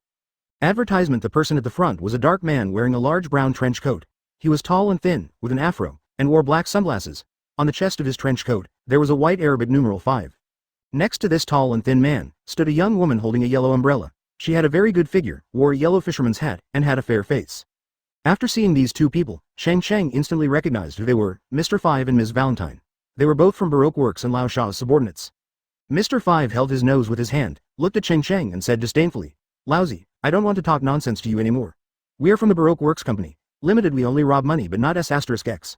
Let's put those 2 knives on you. Hand over all your treasures and go wherever you want." If it were like usual, Mr. 5 might have been interested in joking with each other or his partner Ms. on Valentine's Day, but this time after waiting under the scorching sun for an hour and a half. His little patience had long been exhausted, and now he was only filled with anger. Ms. Valentine's Day didn't matter. Her yellow umbrella was very effective in shading the sun even in the desert. She didn't feel stuffy, so she began to look at Cheng Cheng very patiently. Looking from a distance, she felt that Cheng Cheng was not an ordinary person, with his delicate jade-like features, beautiful face, and thin but not weak appearance. This was a peerless appearance among men. Ms. At the moment of Valentine's Day, I even felt that this man's face was the limit of my imagination. When I was sleeping lonely and carelessly at night, I was afraid that this man's appearance would always be in my mind. She began to move closer to Cheng Cheng involuntarily, feeling her heartbeat. She slowly approached Cheng Cheng with an umbrella, and saw clearly the pale golden eyes in Cheng Cheng's narrow eyes. At this moment, Ms. Valentine's breath was tense, and her white palms were placed on her chest, trying to control her mood, while the other hand holding the umbrella involuntarily moved closer to Cheng Cheng. She asked softly, "What's your name?" After Tu Enzi saw it, he curled his lips and whispered with disdain, "I have never seen the world." Mr. 5 suddenly became furious and shouted, "Ms. Valentine's Day, we are here to rob, do you understand, sister? The president has already set the rules, only wealth is allowed and no S*** X is allowed. Don't you think so? Do not you know? The president only stipulates that women are not allowed to be R******D. When did he say that men are not allowed to be R******D? Ms. Valentine turned to look at Mr. 5 fiercely and said tit for tat. Mr. 5 stomped his feet angrily, but there was nothing he could do. He looked at Cheng Cheng angrily, then put a ball of boogers in his nostrils, flicked his finger far away, and suddenly there was a sound of breaking through the air, and the ground in front of him exploded. A big crater was blown up, and yellow sand flew up for a while. Babyface, don't force me to do it. Chapter 47 Fire Fist. Tu Enzi stared blankly at the people in front of her, with no fear in her eyes. Instead, she frowned as if thinking. She asked, "Master, do you need to think more about this situation?" Cheng Cheng glanced at Tu Enzi strangely, then laughed heartily, rubbed Tu Enzi's messy hair, and praised, "Very good, it seems that you have seriously thought about what the master said. But there is no fixed law. Whenever you encounter a situation like this that directly hurts you, there is no need to think too much, just draw the sword." He. Then I still like this situation. Tu Enzi smiled instantly and tightly grasped the dragon-slaying knife with the handle slanting upward at his waist. Ms. Valentine glared at Mr. 5 and signaled him not to talk too much, then slowly approached Cheng Cheng and whispered softly, This brother, don't worry, as long as you hand over the money obediently, I will make sure they can't hurt you." Cheng Cheng smiled at Ms. Valentine and looked her up and down. "You're pretty good looking, with long legs and a thin waist. You can stay with me as a maid serving tea and water in the future. Don't think that just because you are handsome, you can talk nonsense and have wild whims." After hearing this on Valentine's Day, Ms. Valentine's face suddenly changed and she said coldly. Mr. 5 had long since lost his patience. With a wave of his hand, a group of people in yellow robes behind them immediately drew their swords and raised their guns, forming a circle around Cheng Cheng and the two of them. Why are you talking so much nonsense? If you really like this pretty boy, I'll tie him up and do whatever you want with him. After Mr. Five finished speaking, he looked at Cheng Cheng and threatened. I only give you 3 seconds to consider, hand over the treasure and leave, or I will kill you and then take the treasure away. 1. 2. Cheng Cheng took the Zhenhai sword in his hand and said calmly. The other party has devil fruit abilities. Your current strength is okay to deal with those miscellaneous fish, but it is quite difficult to deal with these 2 people from their Baroque Works company, so let Master do it this time. Okay, Master. I will kill them all. Tu Enzi's eyes flickered, looking excitedly at the circle of people around him, as if looking at a group of prey. This time, I can finally kill someone. Whoosh! After drawing out the dragon-slaying knife, the tip of the sword touched the yellow sand on the ground, staring at the fat sheep around him like a hungry wolf, and then shot out and rushed into the crowd. When she was at the tea shop before, she only used 1 knife, and she was really unwilling to do so. Cheng Cheng raised the Zhenhai sword high and inserted the sword tip downward into the desert. Without much effort, half of the Zhenhai sword was already buried in the yellow sand. Advertisement. You pretty boy know the current situation. Mr. Five snorted coldly, then slowly stepped forward to pick up the Zhenhai sword. Just when Mr. Five was less than 1 meter away from the Zhenhai sword, Mr. Five's face suddenly changed slightly, and he felt a hot breath that he had never felt before. This sudden heat wave made him stop slightly. Suddenly, there was a bang and flames rose. A huge pillar of fire, centered on Zhenhai's sword, rose straight into the sky. The white clouds that were originally floating quietly in the sky were instantly pierced by the pillar of fire, and a very conspicuous hole appeared. The fierce flames drove strong winds, covering the sky with yellow sand. For a moment, everyone felt an extremely hot wave of heat coming towards their faces, and everyone retreated in a hurry. The moment Mr. Five felt something bad happened, he backed away as fast as possible, but still a little too slow. His coat and afro were scorched by the flames. After hurriedly extinguishing the flames, he ignored the pain on his body and just looked up in horror at the pillar of fire in front of him. Ms. Valentine's Day was further away from Cheng Cheng and the others, and the heat wave they felt was not that strong, but the moment the flames appeared, she held an umbrella and floated into the distant sky like a feather, trembling with fear. Look below. As for Tu Enzi, who was charging towards the crowd, just when he was about to draw his sword, he saw that all the men in yellow robes were inevitably swallowed up by the flames. Tu Enzi could only stand there blankly, looking around with anger on his face. For a moment, the land was filled with grief and screams. Everyone was roaring and rolling around in the desert. After a while, they stopped and turned into a group of dark corpses. Cheng Cheng didn't feel any hostility at all towards the sudden pillar of fire. After the monstrous sea of fire appeared, he was not surprised but happy. Who else had such magnificent flames except that person? Tu Enzi looked around angrily, but after all he couldn't find the person who set the fire. All she could see around her was that the prey she was about to hunt were already lying on the ground, turning into pitch-black corpses, with a faint white smoke rising from the corpses. Son of a B****ch, don't let me know who you are, Tu Enzi said through gritted teeth. The pillar of fire slowly dissipated, the temperature in the air also dropped a few points, and a figure slowly emerged in the center of the pillar of fire. Advertisement Cheng Cheng turned around and looked over. This was a shirtless young man standing next to Zhenhai Jian with a smile, and his smile looked very gentle. He has muscular body, bronze skin, dark hair, and wears an orange cowboy hat on the top of his head, with 2 different badges of smile and sad on the brim. There is a vermilion necklace hanging around his neck and a pair of brown shorts on his lower body. His facial features are 3-dimensional and straight, with a hint of gangsterism between his eyebrows and a faint Madara on his cheek, but it does not affect his handsomeness at all. In the meantime, the man's whole body quickly turned into a flame, turned into a Hokage and rushed out, and the next moment he appeared in front of Mr. Five. You dare to steal my brother's money? Don't you want to live anymore? The man said with a smile on his face, his mouth slightly raised. Mr. Five's pupils shrank, and he pointed at the person with trembling fingers. He was so shocked that his words became incoherent, and he asked, You, who are you? The handsome, shirtless young man smiled indifferently and made a fist with his palms. The fist was instantly wrapped in a layer of orange flames, and the flames grew bigger and bigger. The surrounding space was instantly distorted by the blazing high temperature. Ms. Valentine had floated down at this moment, and she happened to fall behind the young man. Inadvertently, she glanced at the tattoo on the young man's back, and her color suddenly changed, and she exclaimed, He is from the Whitebeard Pirates, run! She didn't wait for Mr. Five to react and floated away into the distance as fast as she could. After Mr. Five heard about the Whitebeard Pirates, there was only one thought left in his mind, that is, run quickly, use even the strength to suck milk must escape. The handsome young man collided his fists, and the thick flames quickly spread to his fists. He swung out both fists at the same time, and the flames instantly turned into 2 slender fire dragons, chasing the 2 of them quickly. Soon, 2 shocking screams were heard, and the 2 of them fell unconscious in the desert. The young man didn't even look at them again. He turned to look at Cheng Cheng and called out slowly, Brother Cheng Cheng, we finally meet. Boy, do you want to be so exaggerated when you appear? After Cheng Cheng and the young man fist bumped, they hugged each other tightly and sighed, Ace, 10 years have passed, and you still love to be cool. Ace grinned, didn't you learn this from your elder brother? Then he looked at the little girl staring at him fiercely, and asked doubtfully, Who is this little girl? Before Cheng Cheng could speak, enzi gritted his teeth and said, I am your uncle. Chapter 48 Don't chase him. Ace was stunned when he heard that, and he apologized first as a habit. Little girl, did I just hurt you? I want to apologize to you first, I'm sorry. Her name is enzi, and she is my apprentice. She has always been neither big nor small, so don't mind, Cheng Cheng said, gently patting enzi on the head. enzi still pouted and looked at Ace with resentment on his face. Ace looked at Cheng Cheng with confusion on his face. What's wrong with her? Don't worry, you didn't hurt her, you just hurt her prey. Cheng Cheng explained with a smile. He knew exactly what enzi was thinking, and of course he understood why enzi had such great resentment. Ace then looked at enzi carefully and found that she was still holding a knife tightly in her right hand, still refusing to sheath the knife. Can this little girl kill the group of robbers just now? Is brother Cheng Cheng so relieved? Ace originally wanted to go to Port City to find Luffy and the others, but when passing by, he accidentally discovered a group of bandits ambushing in the desert. Originally, he had nothing urgent to do, so he decided to wait here and see what they were going to do.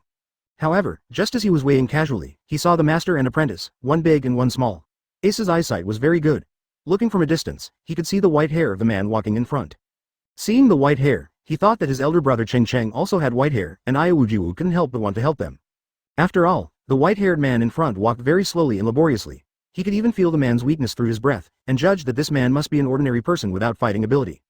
But as the two people got closer and closer, the white-haired man's face became clearer and clearer, and Ace instantly merged his face with that of brother Cheng Cheng in his memory. He recognized it almost immediately. This was his eldest brother Cheng Cheng.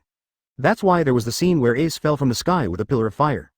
Cheng Cheng smiled slightly at the side, seeming to see Ace's doubts, and explained, despite enzi's young age, he may not be able to deal with the two people who escaped just now, but it is not a big problem to deal with those ordinary people. Advertisement. Ace felt brother Cheng Cheng's aura up close. He was indeed very weak, almost no different from ordinary people, so he subconsciously thought that Cheng Cheng was also an ordinary person and changed the subject. Brother Cheng Cheng, I remember that your grandfather took you to the Marine headquarters when you were a child. Why are you here now? Cheng Cheng motioned for them to walk and said slowly, first just left Marine some time ago and went to meet Luffy and Sabo. Now, I'm here to see you again. Ah. Isn't Sabo dead? Ace asked excitedly. No, Sabo is very lucky. After he encountered an accident at sea, he was saved by Luffy's father. Now that kid is the second in command of the Revolutionary Army. He is very impressive. Ace breathed a sigh of relief. That's great. Cheng Cheng continued to smile and said, Luffy has become a pirate like you.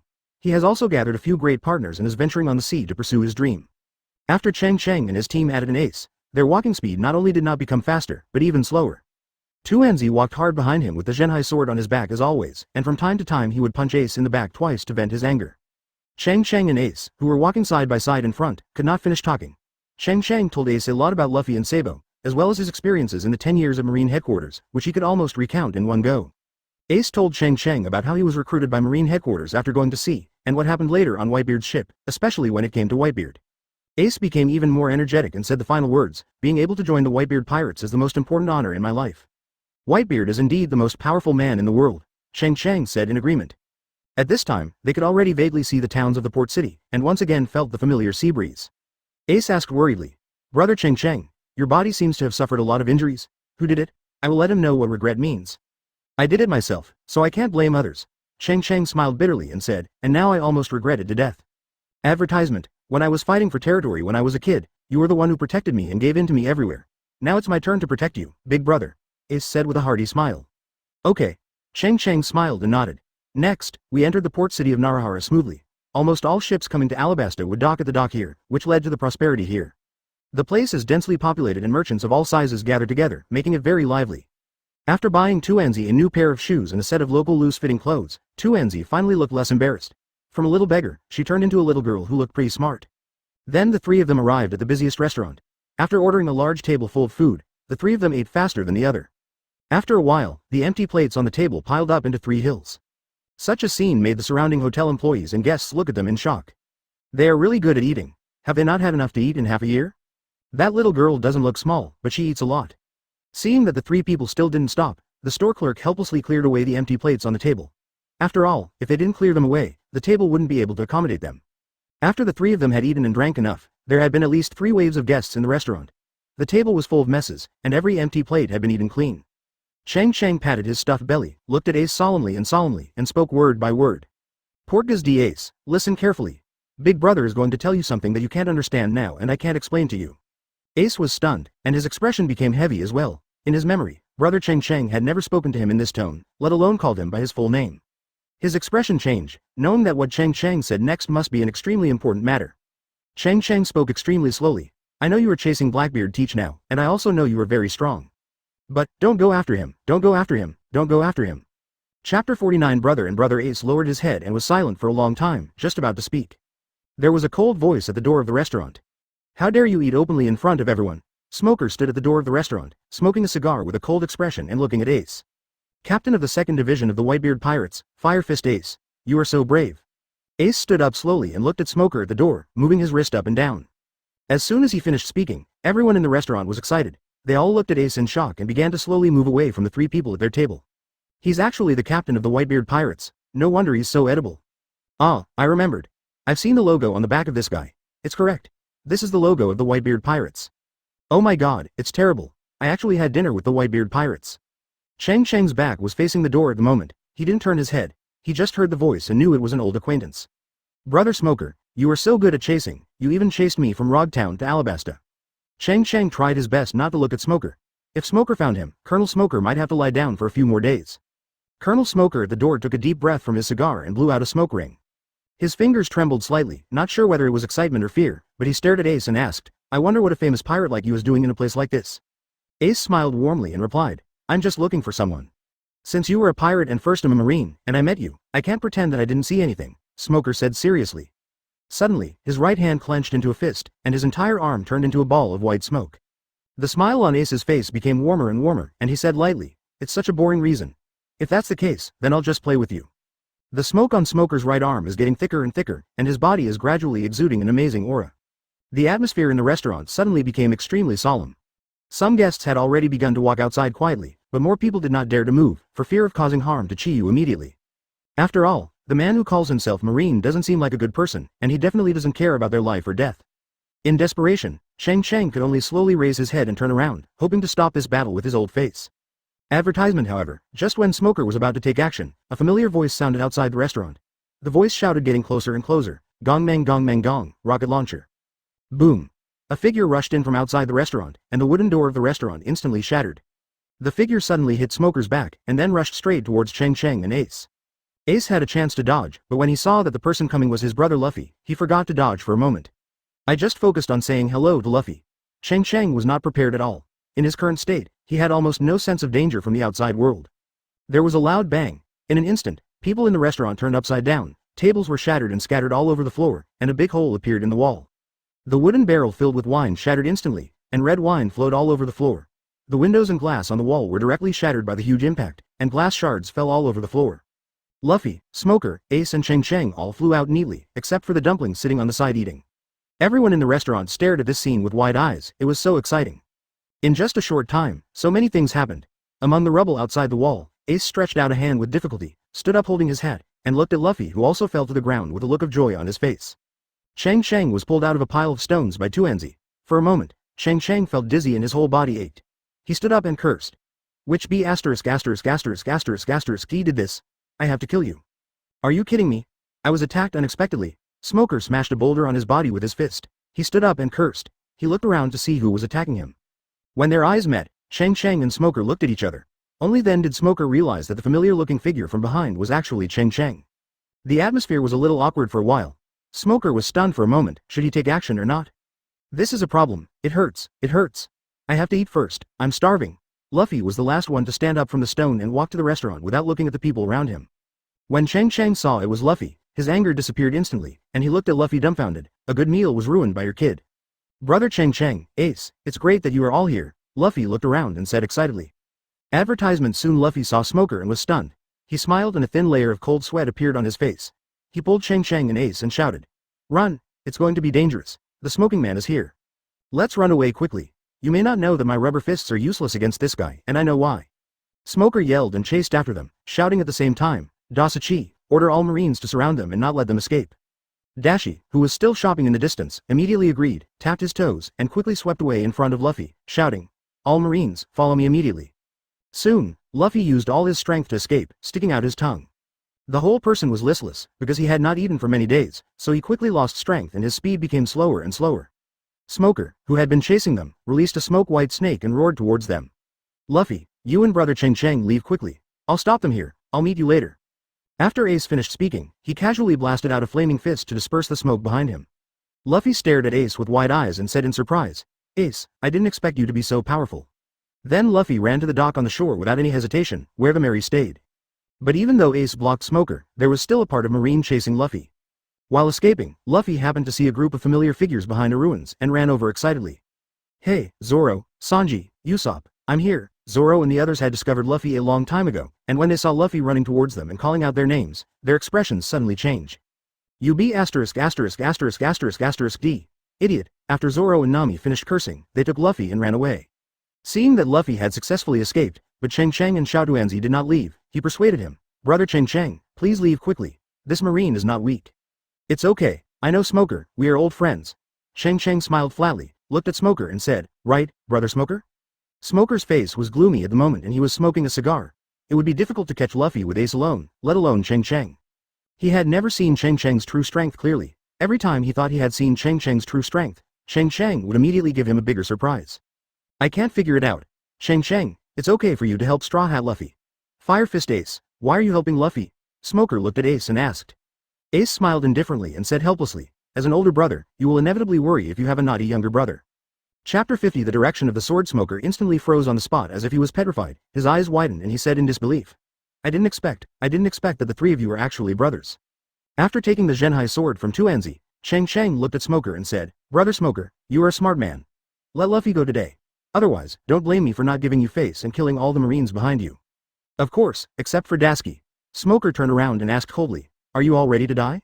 "Yes, Colonel Smoker," the people behind him shouted in unison. Smoker looked at Cheng Cheng and said, "You see, they are not afraid of death, and first, a Marine colonel, have no reason not to let them die." Stepping forward, Smoker stared at Cheng Cheng with all his attention. "Come on, let me see your true strength." Ace looked confused, looking at Cheng Cheng and then at Ace. "Smoker, did you ignore me?" Then Ace walked up to Cheng Cheng and said to Tuanzi, "Tuanzi, please take your master and leave here. Just let me deal with them." Tuanzi rolled his eyes at Ace with disdain, but looked at Cheng Cheng expectantly and asked, "Master, can you kill all these people?" "As long as your strength allows it and you can ensure your own safety, you don't have to kill him." After thinking for a while, Cheng Cheng answered. Tuanzi looked up to the sky and laughed happily, "Ha ha ha ha, I can finally kill someone." "White Storm." Smoker shouted loudly, and a thick silver stream was swallowed towards Ace and the others. Cheng Cheng had no choice but to retreat.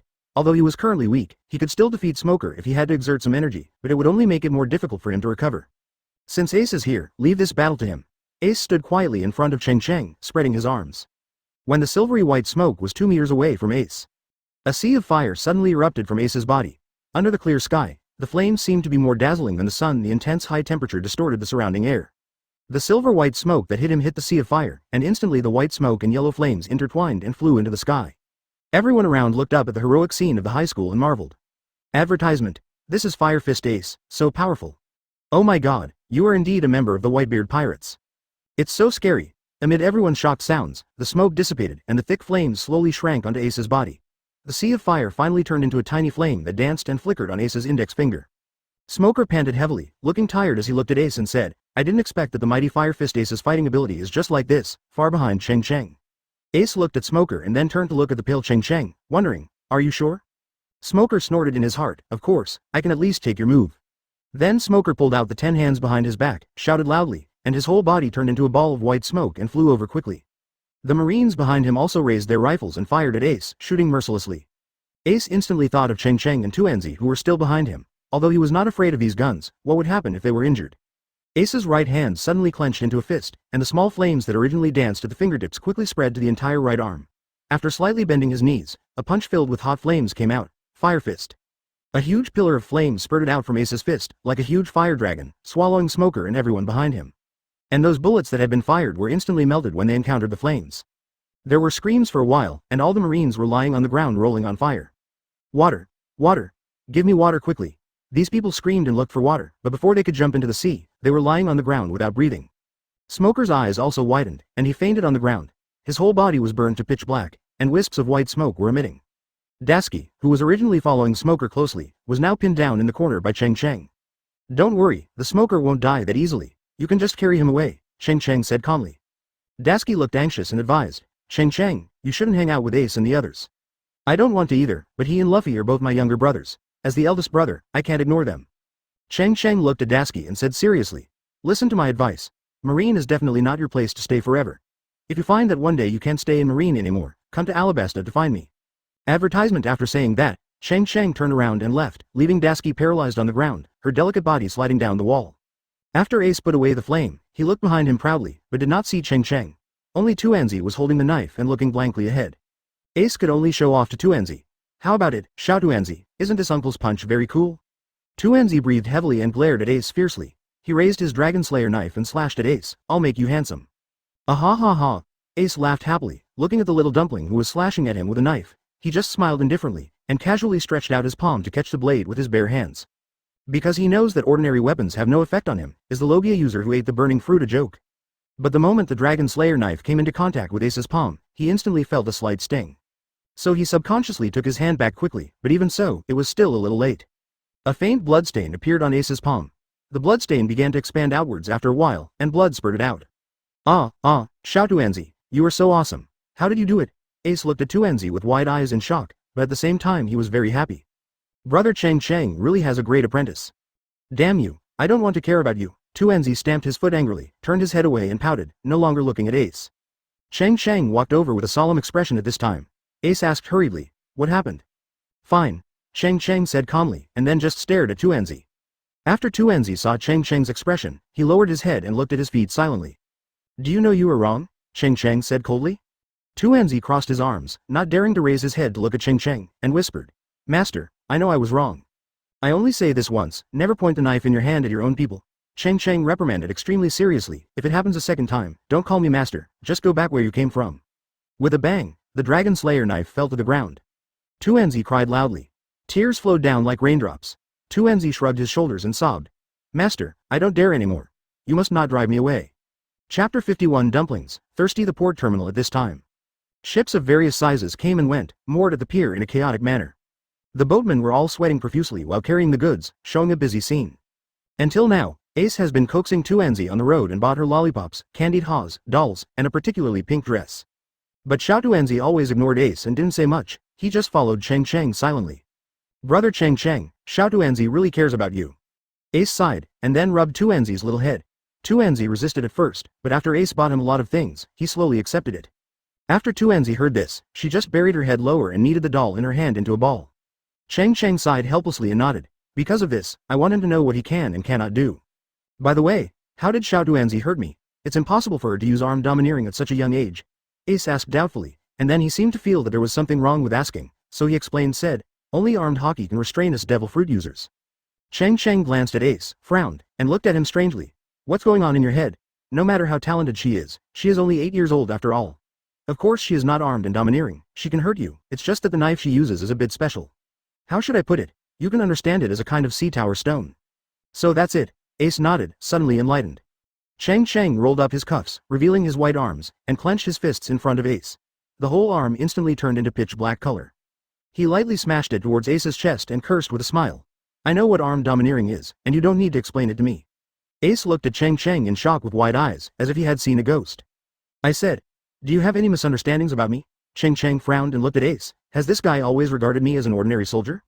You're just armed and looking domineering. Is it necessary for you to show such an expression?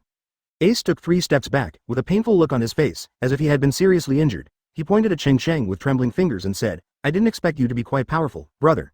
You even stole my grandfather's iron fist of love. Stop pretending, I don't use any force. This is nothing but awesome. Then you haven't seen my Kai Tiani. After saying this, Cheng Cheng smiled awkwardly. Forget it. What happened in the past is not good. Mention it again. At this moment, Luffy and the others had noticed Cheng Cheng and Ace, waving to Ace on the melee, telling them to hurry over. Aboard the Mary. Luffy grinned and introduced Ace to Zoro and the others, saying that this was also his brother. As for Cheng Cheng, Zoro, Sanji and the others already knew each other. When Luffy saw Xiao Tuanzi, he asked in surprise, Brother Cheng Cheng, who is this little girl? Is she your daughter? She's so cute.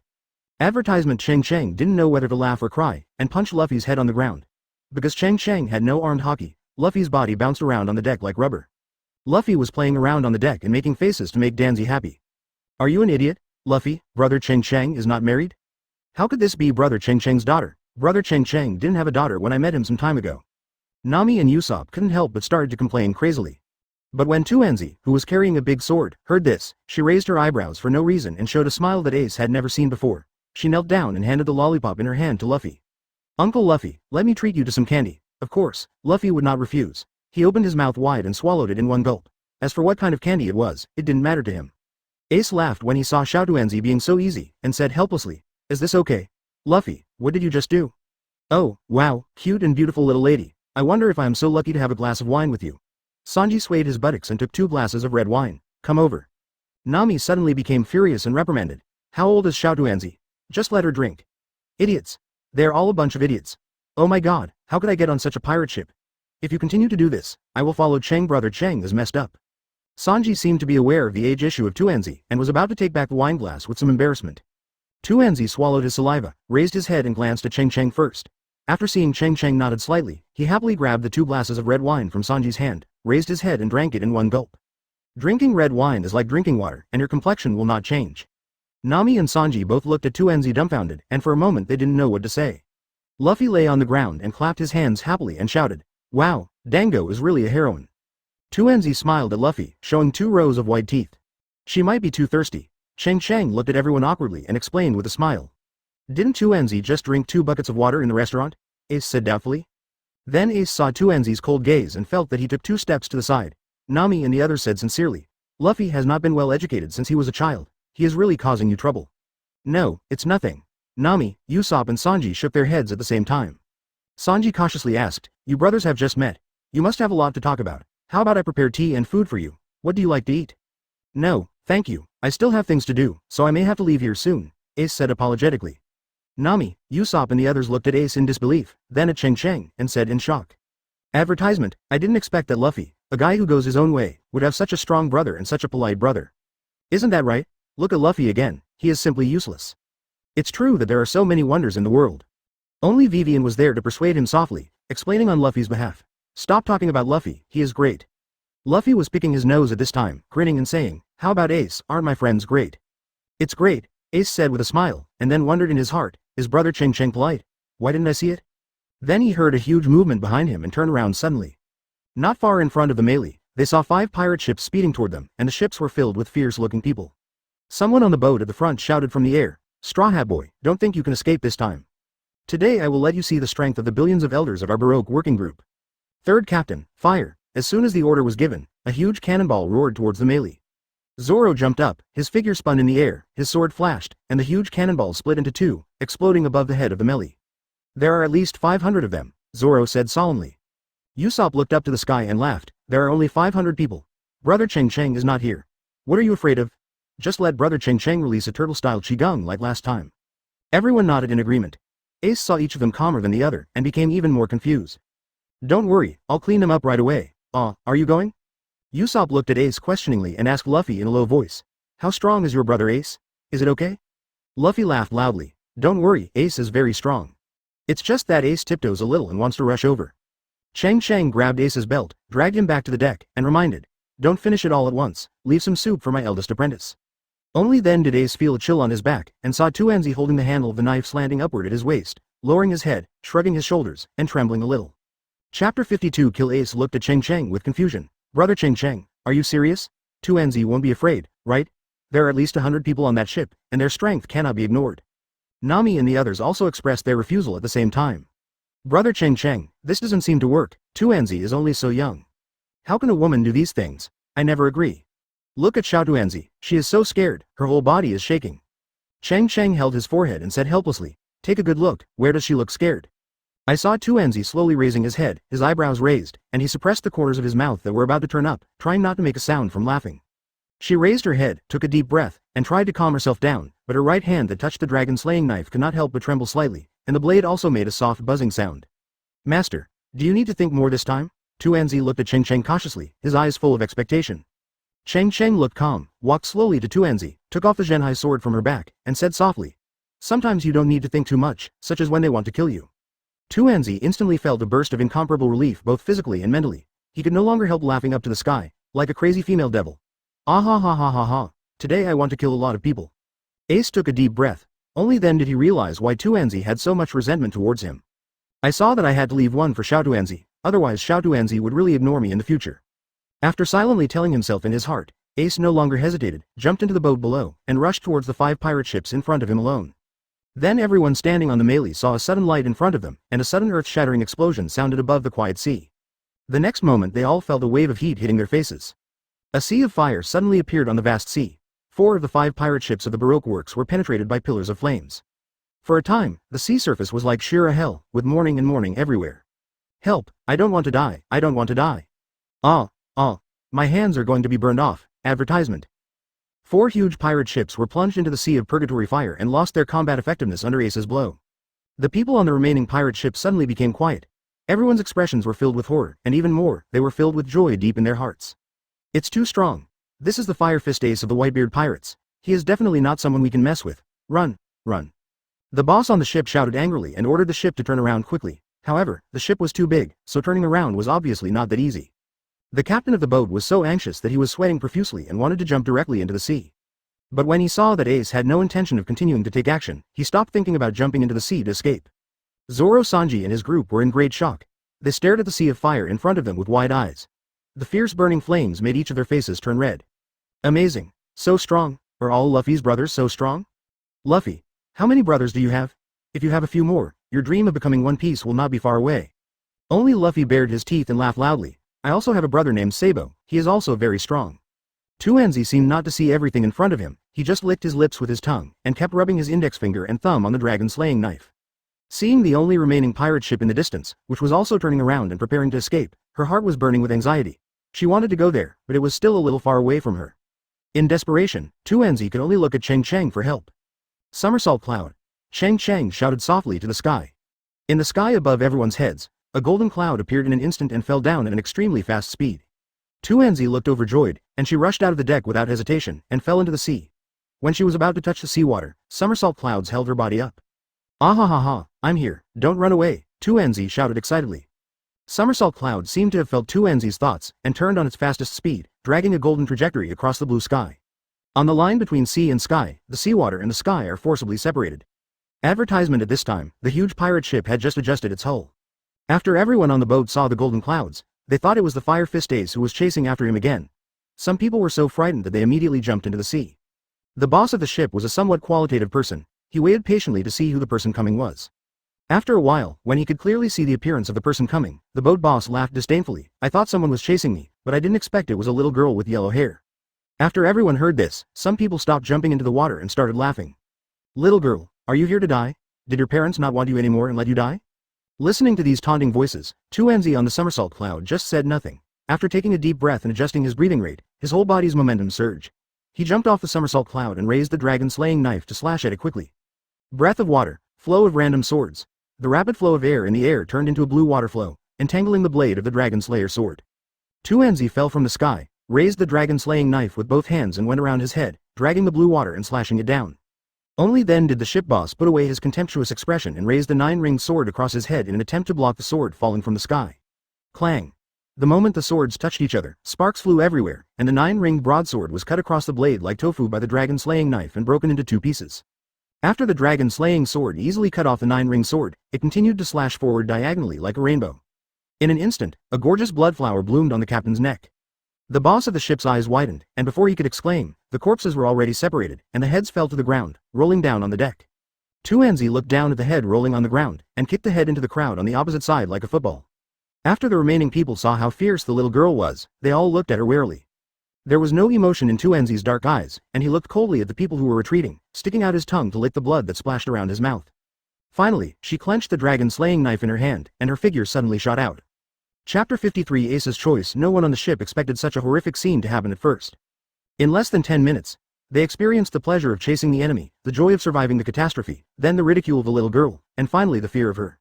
They absolutely did not believe that a little girl of 7 or 8 years old could pick up a knife so fast, be so lethal, and kill people without hesitation. Before one of them had his throat cut with a knife, he saw the excited eyes of the girl opposite him, which instantly reminded him of an idiom. Chopping melons and vegetables flows smoothly, it's so casual and so natural. Seeing that blue sword light gradually forming an unstoppable force of wind and thunder, those who were still feeling contempt finally changed their expressions slightly, raised the rifles in their hands, and began to aim at the little girl crazily, shooting. Some people silently retreated behind the crowd and began to escape from this terrifying battlefield. The blue sword light shuttled at high speed, like a ghost. Enzi's figure was erratic, looming, and at the moment of slight pause, a human head fell to the ground. The sword light is agile, strange, and fierce, full of killing atmosphere. The blue sword light was surrounded by a faint stream of water. In the blink of an eye, blood suddenly spurted out from a crew member's thumb, and half of his thumb fell to the deck. Just when the man opened his mouth wide and wanted to scream out, a blue knife was inserted into his mouth. The tip of the knife came out from the back of his neck. On the blade, blood and water flowed intertwinedly. The man's eyes widened, and even though he was dead, he did not scream. The dragon-slaying knife carried the blue water, drew a smooth blue arc in the air, and rushed forward again like lightning. The blue sword light was in front and behind, and its trajectory was unpredictable. Those holding rifles fired one after another, but they couldn't hit the little girl.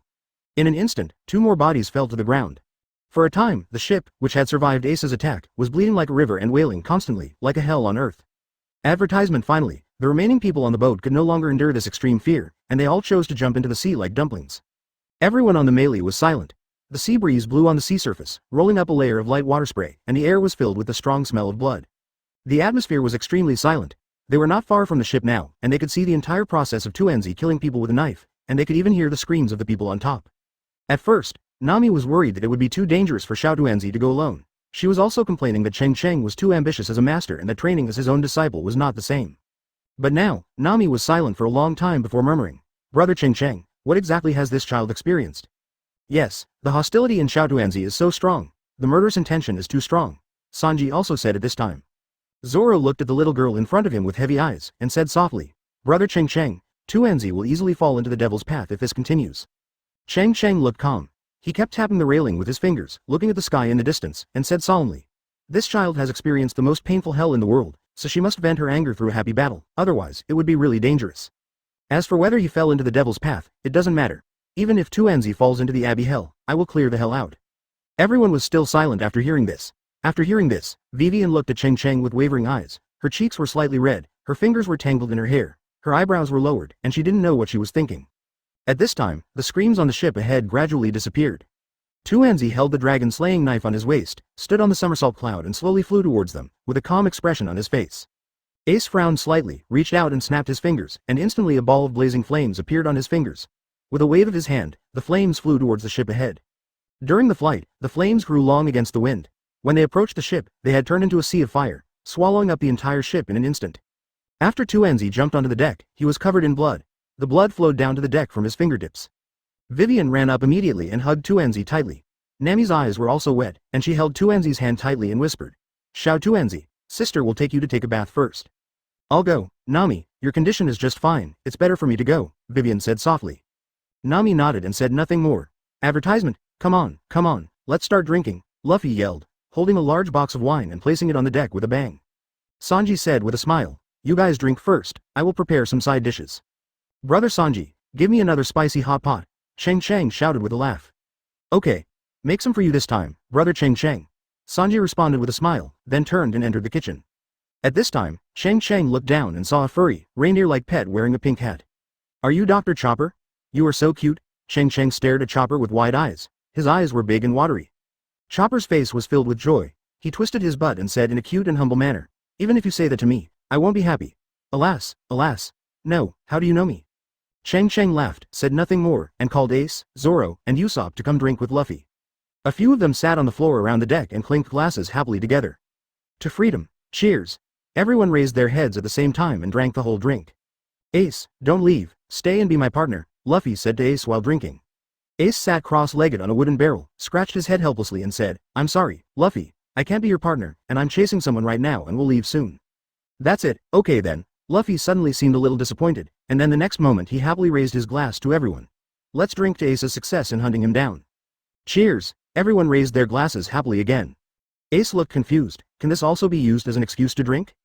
"Don't worry, they just want to drink, just find an excuse." Nami looked at Luffy and the others with a smile. Cheng Cheng put down the wine glass gently, walked to Ace, and said solemnly, "Ace, whatever you do, I, as the eldest brother, will support you, but in this matter, even the eldest brother I don't want this old face anymore, and I ask you to listen to me just once. Don't go after Teach, okay?" Chapter 54 Respect Freedom. Zoro Nami on the melee had solemn expressions. In their impression, Cheng Cheng had never spoken in such a serious tone. Even when he met the 3 marine warships in Kokoja village, Cheng Cheng looked calm and indifferent. Luffy asked curiously, "Who is Teach? Is he strong?"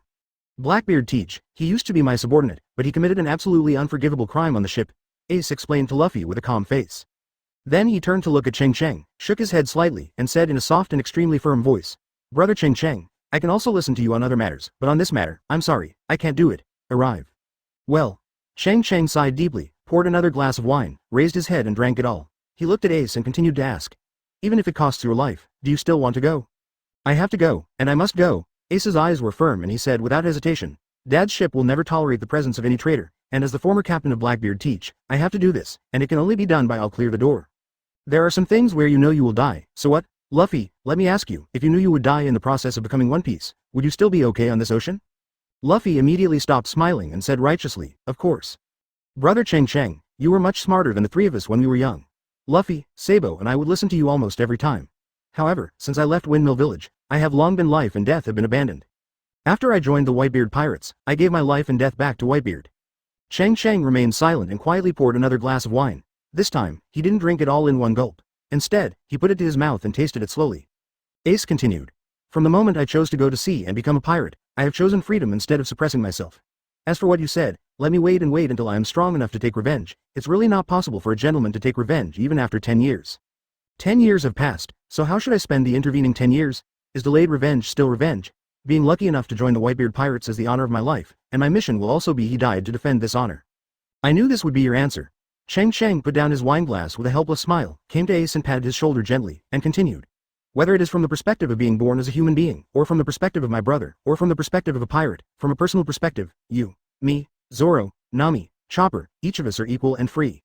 I am free, so I use what I know to decide to follow my own will to stop you and prevent you from chasing Teach. Advertisement, at the same time, you are also free, so whether you go after Teach or whether you listen to my stop should be based on your will and it is up to you to make the decision. Your will is very important to me. I will also obey your will and let you make free choices." After saying this, Cheng Cheng was trembling all over, his legs were weak and he almost fell to the ground.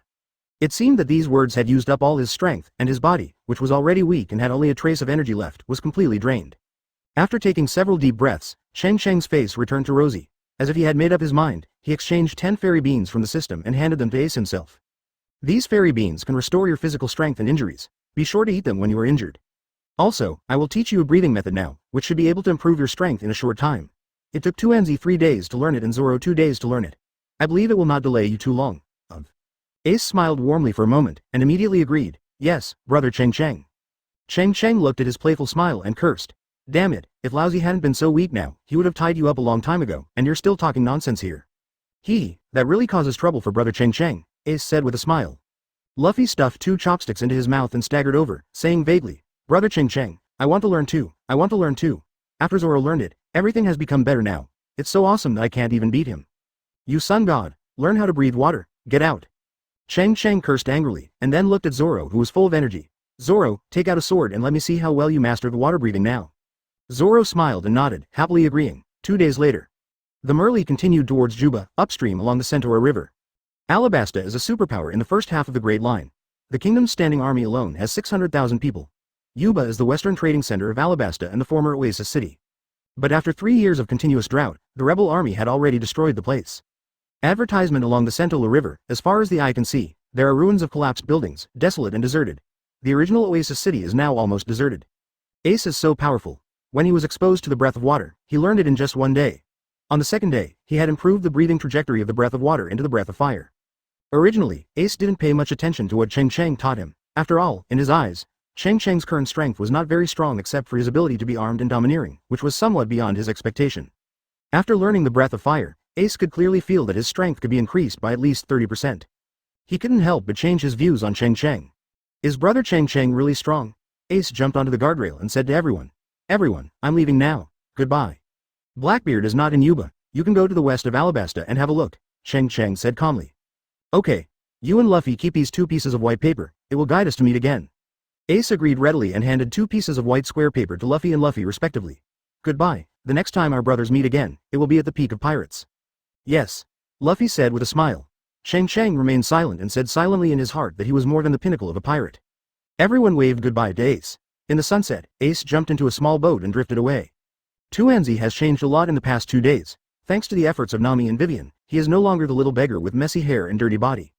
The current Tuanzi is wearing a pink dress, her hair is tied into a pair of ponytails hanging around her waist, her skin is fair and her muscles are jade, and although her facial features are still not exquisite, they are also pretty. especially her slender eyebrows that are slightly raised. The choice made her a little less weak as a girl should be, and a little more heroic out of thin air. With the dragon-slaying sword hanging on her waist and the sea-suppressing sword on her back, she now looks like a heroine who can walk freely on the sea. With eyes as dark as pearls, she stared at Ace's retreating back, and murmured, "Master, Uncle Ace is not really dead, is he?" "Of course not." Cheng Cheng let go of his hand holding the wooden railing, looked away from the distance, rubbed Tuenzi's hair that had become much smoother, and said softly, "It seems that Master will seize the time to plant trees." Tuenzi stared at the 5 deep finger marks dented on the wooden railing and fell into deep thought. Chapter 55. Heading to the royal city. Even though he was fully prepared, Cheng Cheng was still a little worried after all. He said to Nami, "Nami, find me a piece of writing paper. I have to write a letter immediately." Nami agreed, turned around and entered the cabin, and quickly came over with a piece of white letter paper and a quill. "Brother Cheng Cheng, they're all here." After finding a random place to sit down, Cheng Cheng picked up the quill and pondered for a long time before finally starting to write, but he gave up after just one word. The words he wrote with a quill pen were crooked, like ghostly symbols. Cheng Cheng sighed and said awkwardly, "Nami, you'd better write it for me." Before Nami had time to agree, Vivi took a step forward and said with a slight blush on her face, "Let Sister Nami have a good rest. I'll write it." Cheng Cheng didn't care who wrote it. He nodded, organized the language a little and began to read slowly. Because he had to take care of Vivian's writing speed, he slowed down his speaking speed. "Hello Captain Whitebeard, I am Ace's eldest brother Cheng Cheng. I won't say any more nonsense. Ace is on his way to hunt down Blackbeard Teach. I think you know it, but you must stop him. Ace this time he will be caught by Marine. In up to half a year, Ace will be executed at Marine headquarters. You don't have to believe what I say, but I still hope you can send more cadres to support Ace so as not to regret it in the end. Finally, I warn you again about this. Old man, don't think I'm joking." After finishing writing, Vivian and everyone were a little confused and asked, "Brother Cheng Cheng, who is this white beard that you wrote the letter to?" "He is the most powerful man in the world," Cheng Cheng explained casually, not wanting to say more about this matter. "The only thing we need now is to seize the time to plant trees. Half a year, I hope I can make it in time." After everyone got off the shore in Yuba, they fixed the melee and walked into the town. Now there is no shadow of the Western Trade Center in Yuba, and the former oasis has disappeared, and now it is all in ruins. Desolate, dilapidated, with ruins and ruins, not a single intact building can be found. The further they walked, the more frightened they became. Advertisement deserted and overgrown with weeds. "What happened here?" Zoro said seriously. After seeing these scenes, Vivian's eyes turned red and she smiled miserably and said, "This is all Crocodile's conspiracy. I have been lying in bed at Baroque Works for 2 years just to investigate this matter and collect Crocodile's information, evidence of crime. I finally found out that the dancing fans are the ones that Baroque Works has been transporting and smuggling." Nami and the others looked a little confused. "Dancing fans, what is this?" "Dancing powder can bring rapid rainfall to the local area, but at the same time, it will absorb moisture from the surrounding areas and cause drought in the surrounding areas, so its use is prohibited by the world government. But one day, people discovered this large amount of dancing powder in the palace. From then on, people in the country began to doubt the king, thinking that it was the king who was trying to enjoy himself and sucking away the rain from other areas, so everyone rebels began to appear in the region against the king's government." Sanji frowned and thought for a while, then said, "Crocodile is the 7 warlords of the sea and already has the right to be equal to the king. Why does he do this?" Cheng Cheng listened silently. Of course he understood these things, and even knew that Lao Sha's true purpose was the ancient weapon Pluton. As a heroic figure who aspires to become One Piece, how could he imprison himself in a mere country? "Princess Vivian, if you believe me, don't go looking for any rebels now. Take me to the palace. After I meet the king and understand some things, I will help you kill Old Shaq, Rockdale." Vivi settled down and felt excited. Looking at Cheng Cheng's handsome face, she agreed without even thinking about it. "Okay, brother Cheng Cheng, I believe you." At this time, a thin old man suddenly appeared in the ruins nearby and walked over shakily. He kept staring at Vivian and said nervously, "Vivian, I heard you right. You're Vivian, right?" "There is no princess here, he is not Vivian," Luffy said hurriedly from the side. With a snap, Luffy was punched to the ground by Nami. "Ah, it hurts, Nami, why did you hit me?" Luffy lay on the ground in pain and couldn't get up. Advertisement Vivian was wearing a dark blue robe at the moment, hiding her bumpy figure under the wide robe. Even so, the woman's almost perfect figure could still be judged from some key protrusions. The green hair stretched out from the loose robe. After the old man saw it, he became even more sure. He stepped forward tremblingly and held Vivian's shoulders, and said excitedly, "It's really you, Vivian, you are actually it's great to be alive, can't you recognize me? It's no wonder, after all, I've lost a little weight now." Vivian carefully looked at the old man in front of her who could not feel any malice. Suddenly she seemed to remember something, her eyes widened, and she covered her mouth with her hands to prevent herself from crying. You are Uncle Dodo." "Yeah." The old man, who was only skin and bones, nodded heavily. Vivian couldn't bear it any longer, and with a cry, she threw herself into the old man's arms and cried. "I vaguely remember that when I parted ways with Uncle Dodo 3 years ago, Uncle Dodo was still a fat man with a shiny face. Uncle Dodo, you have suffered so much over the years," Vivian sobbed. The old man took a step back, knelt down on one knee, and said sincerely, Princess Vivian, I believe the king, he will never do anything to betray the people's country. This country must have been framed by bad people. Later, the old man told them that the rebels were no longer here, but had gone to Catalia. No one expected this result. After going around a long way to find the rebels, they didn't expect the rebels to be in the port city where they just set out. Vivian looked at Cheng Cheng with firm eyes and said, Brother Cheng Cheng, I believe you. Let's not go looking for the rebels. I will take you to the royal city now. Cheng Cheng nodded lightly, finally able to see in Vivian a bit of the courage that her royal highness should have. The two of us will take the somersault cloud first. To Enzi, you can follow Uncle Luffy. You two will go to the rainy land together, and we will meet there. Everyone nodded at the same time, without any objection to this decision. Then somersault clouds flew quickly from a distance, carrying Cheng Cheng and Vivian to the direction of the royal city of Albana. Chapter 56 Sha Nan. Rainy Ground. This place is the only city besides the royal city that has not been affected by drought and war. There is a huge pyramid-shaped building in the center. At the top of the pyramid lies a banana crocodile with fangs spread out. The whole body is made of pure gold, and the interior decoration is gold, silver, jade, jewelry and diamonds, which is extremely beautiful, luxurious. This is the largest casino in the country, Yuyan. The guests who come and go in the rain banquet are either rich or noble, and the upper-class people from all over the country are gathered here. In the rain banquet, a multi-millionaire can go bankrupt overnight, or a small business owner with only 1 million assets can become rich overnight.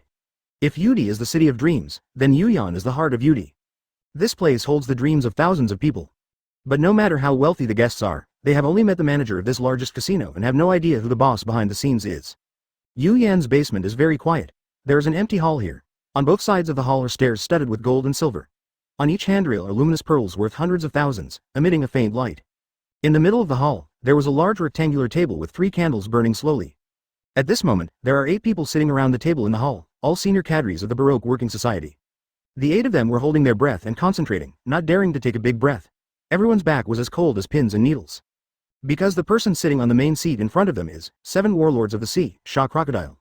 The 7 warlords of the sea are great pirates recognized by the world government because they are too powerful and have legal rights to plunder.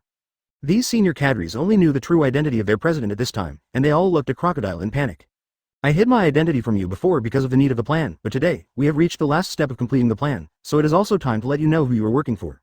Crocodile quietly lit a cigar and looked at everyone and said calmly. President. Von Clay asked cautiously, what is the final plan?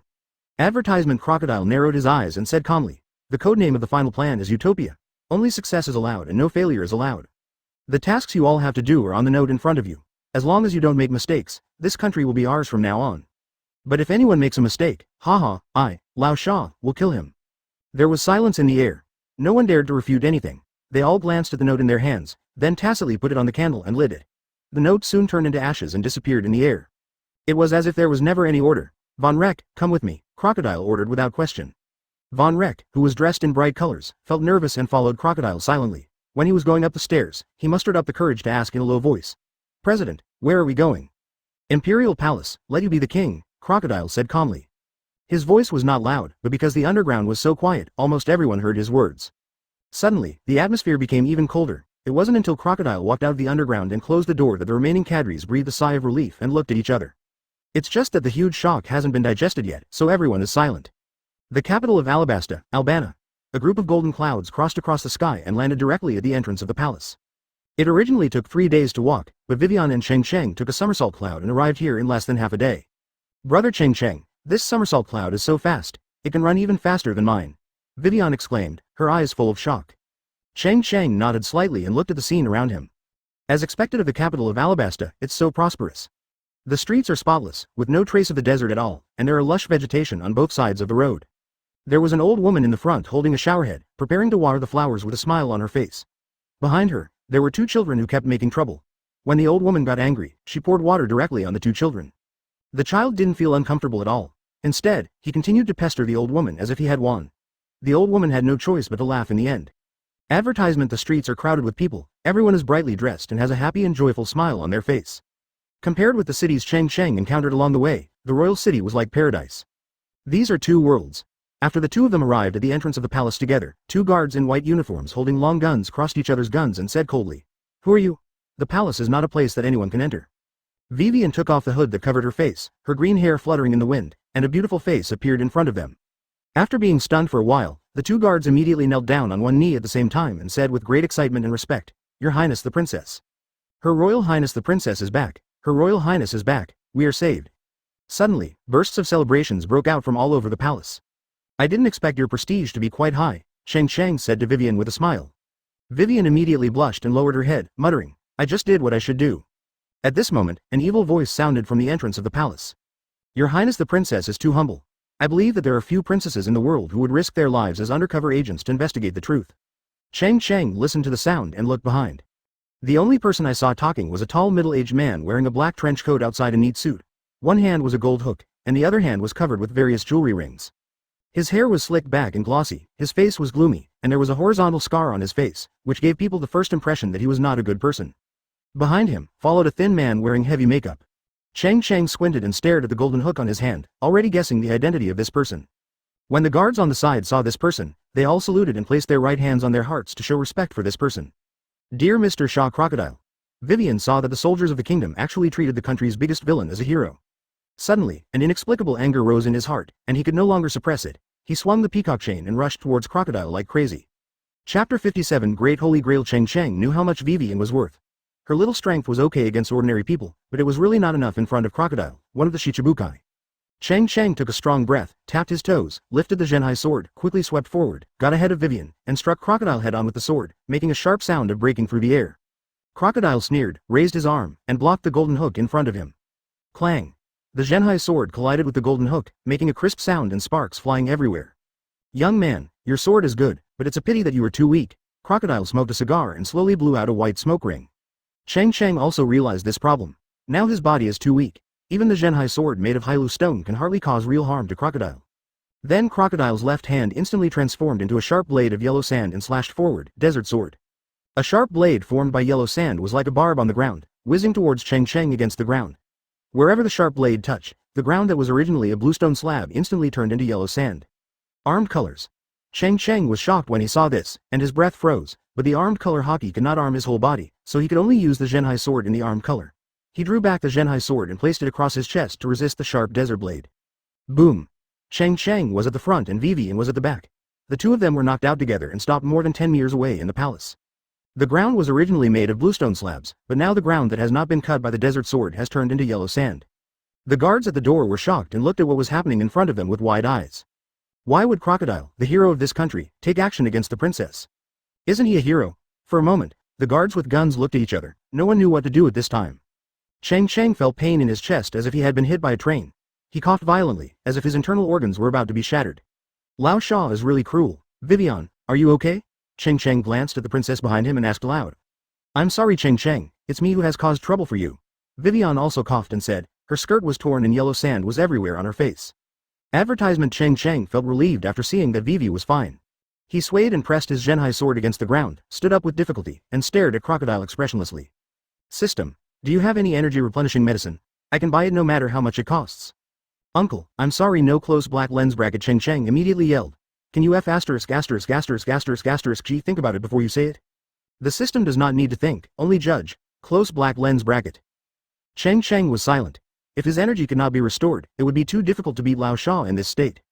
Brother Cheng Cheng, what did you just say? Vivian looked at Cheng Cheng in confusion. Cheng Cheng sighed and indicated that he was fine. Crocodile and Von Reck behind him had already entered the palace at this time, and the guards on one side turned into mummies and fell to the ground. My princess, is this young man the helper you asked for? Crocodile took a puff of his cigar, slowly blew a smoke ring at Cheng Cheng, and sneered with disdain. She is somewhat handsome, but she is too weak and not strong enough. Ah ha ha ha ha.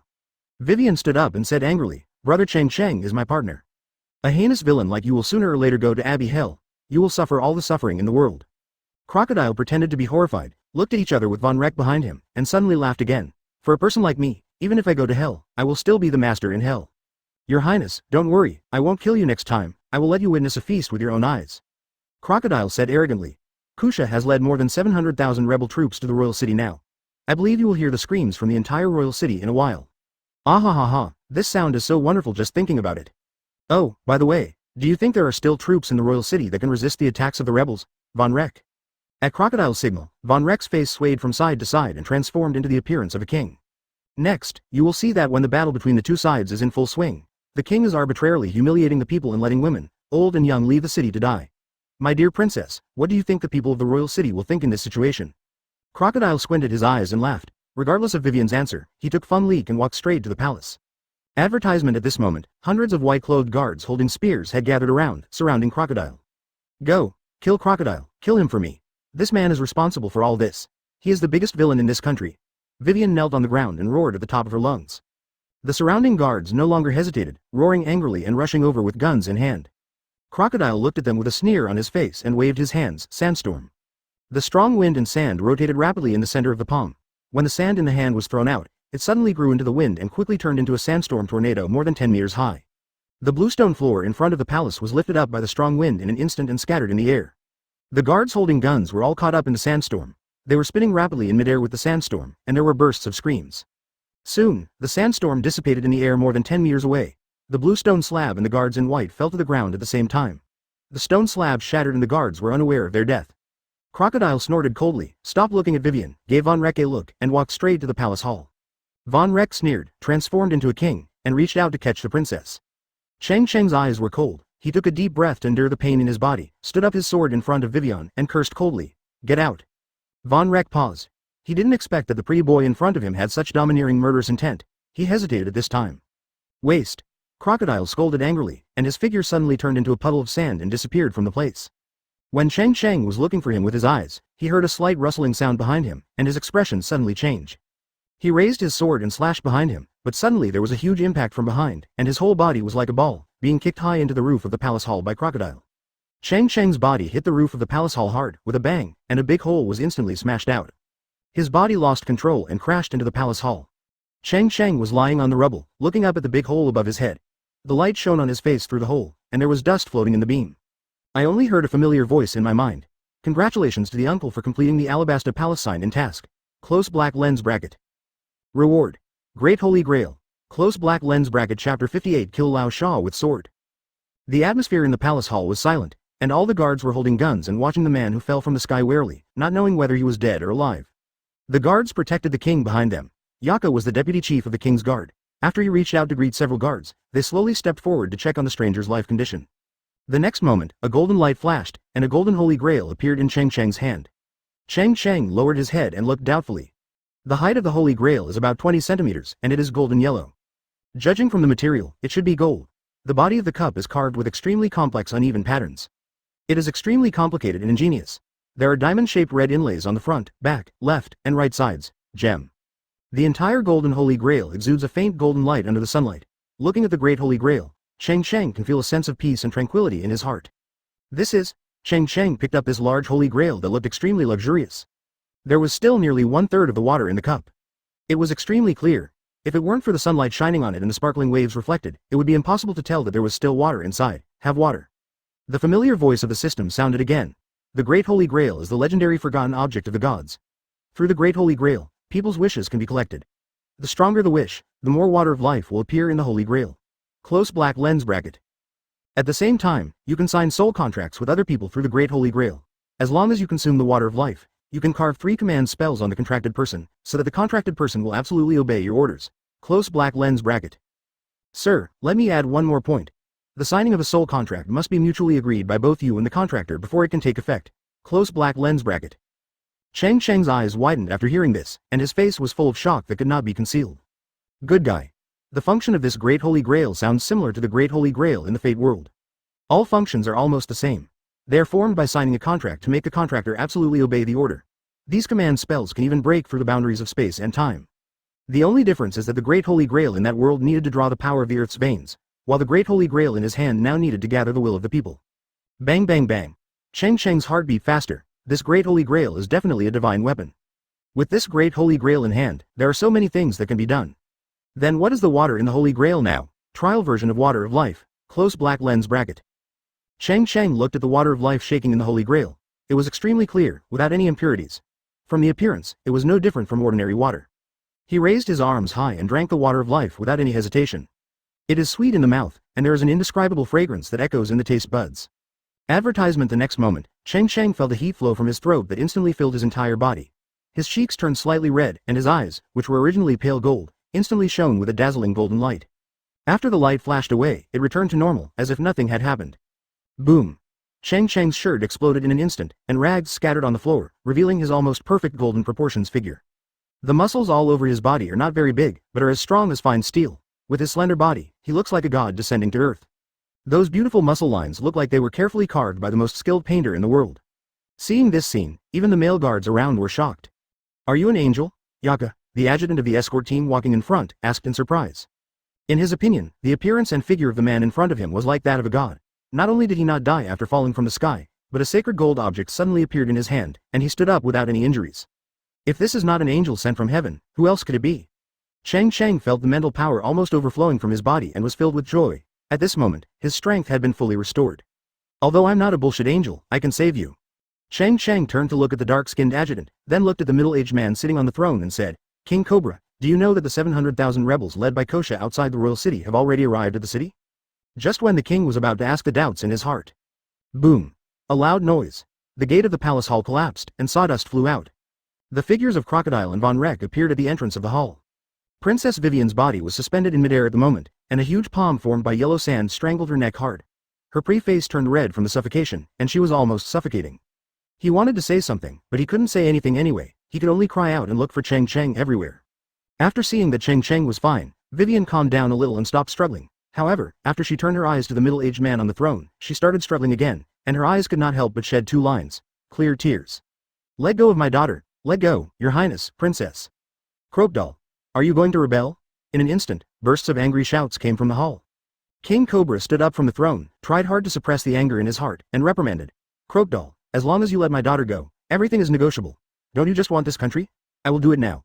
I can give it to you, as long as you promise not to hurt Vivian." Advertisement, Vivian, whose mouth was covered by Huang Sha's big hand, shook her head desperately, her eyes full of prayer. Crocodile glanced at King Cobra casually and sneered. "What if I want you to die now?"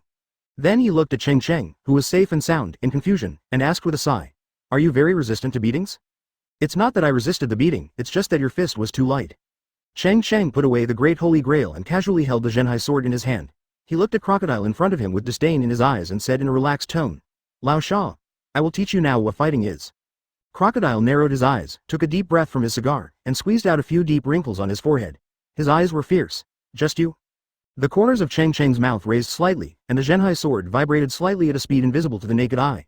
In an instant, the sword energy was everywhere. At the same time, his body disappeared in place, and the ground cracked instantly. The next moment, the giant desert hand holding Vivian broke instantly, and yellow sand spread all over the ground.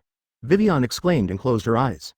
When she opened her eyes, she found that she was already in Cheng Cheng's arms, being held tightly by Cheng Cheng, feeling the hot and alluring male aura exuding from Cheng Cheng's body. Vivian was intoxicated at this moment. She closed her eyes, unwilling to open them. "I thought, let me die at this moment." Crocodile looked shocked, and carefully began to look at the white-haired boy in front of him again, and then suddenly waved his arm. Desert sword. A sharp blade of yellow sand rushed towards Cheng Cheng with a fierce momentum, and there was a fierce sound of breaking through the air. Cheng Cheng held Vivi in his arms, as if strolling in a garden, dodged the attack of the desert sword in a few flashes, and placed Vivi on the throne. Then Cheng Cheng no longer had any scruples and turned around slowly. When he turned around, the aura around him swelled rapidly, and circles of invisible ripples were shaken in the air. A faint trace of water vapor appeared. The blade of the sword turned from gray to black. The blue water light flickered, and the water flowed like water. The dragon is wrapped around the dark sword body. After turning around, he slashed diagonally into the air with his sword. Armed hockey breath of water cut the sea. The sound of breaking through the air sounded, and a sharp blue sword energy, wrapped in the flowing water, slashed towards Crocodile at an extremely fast speed. In an instant, the gravel on the ground rolled, and the air seemed to be split. Crocodile's pupils shrank, and he subconsciously stretched out his golden hook to block it.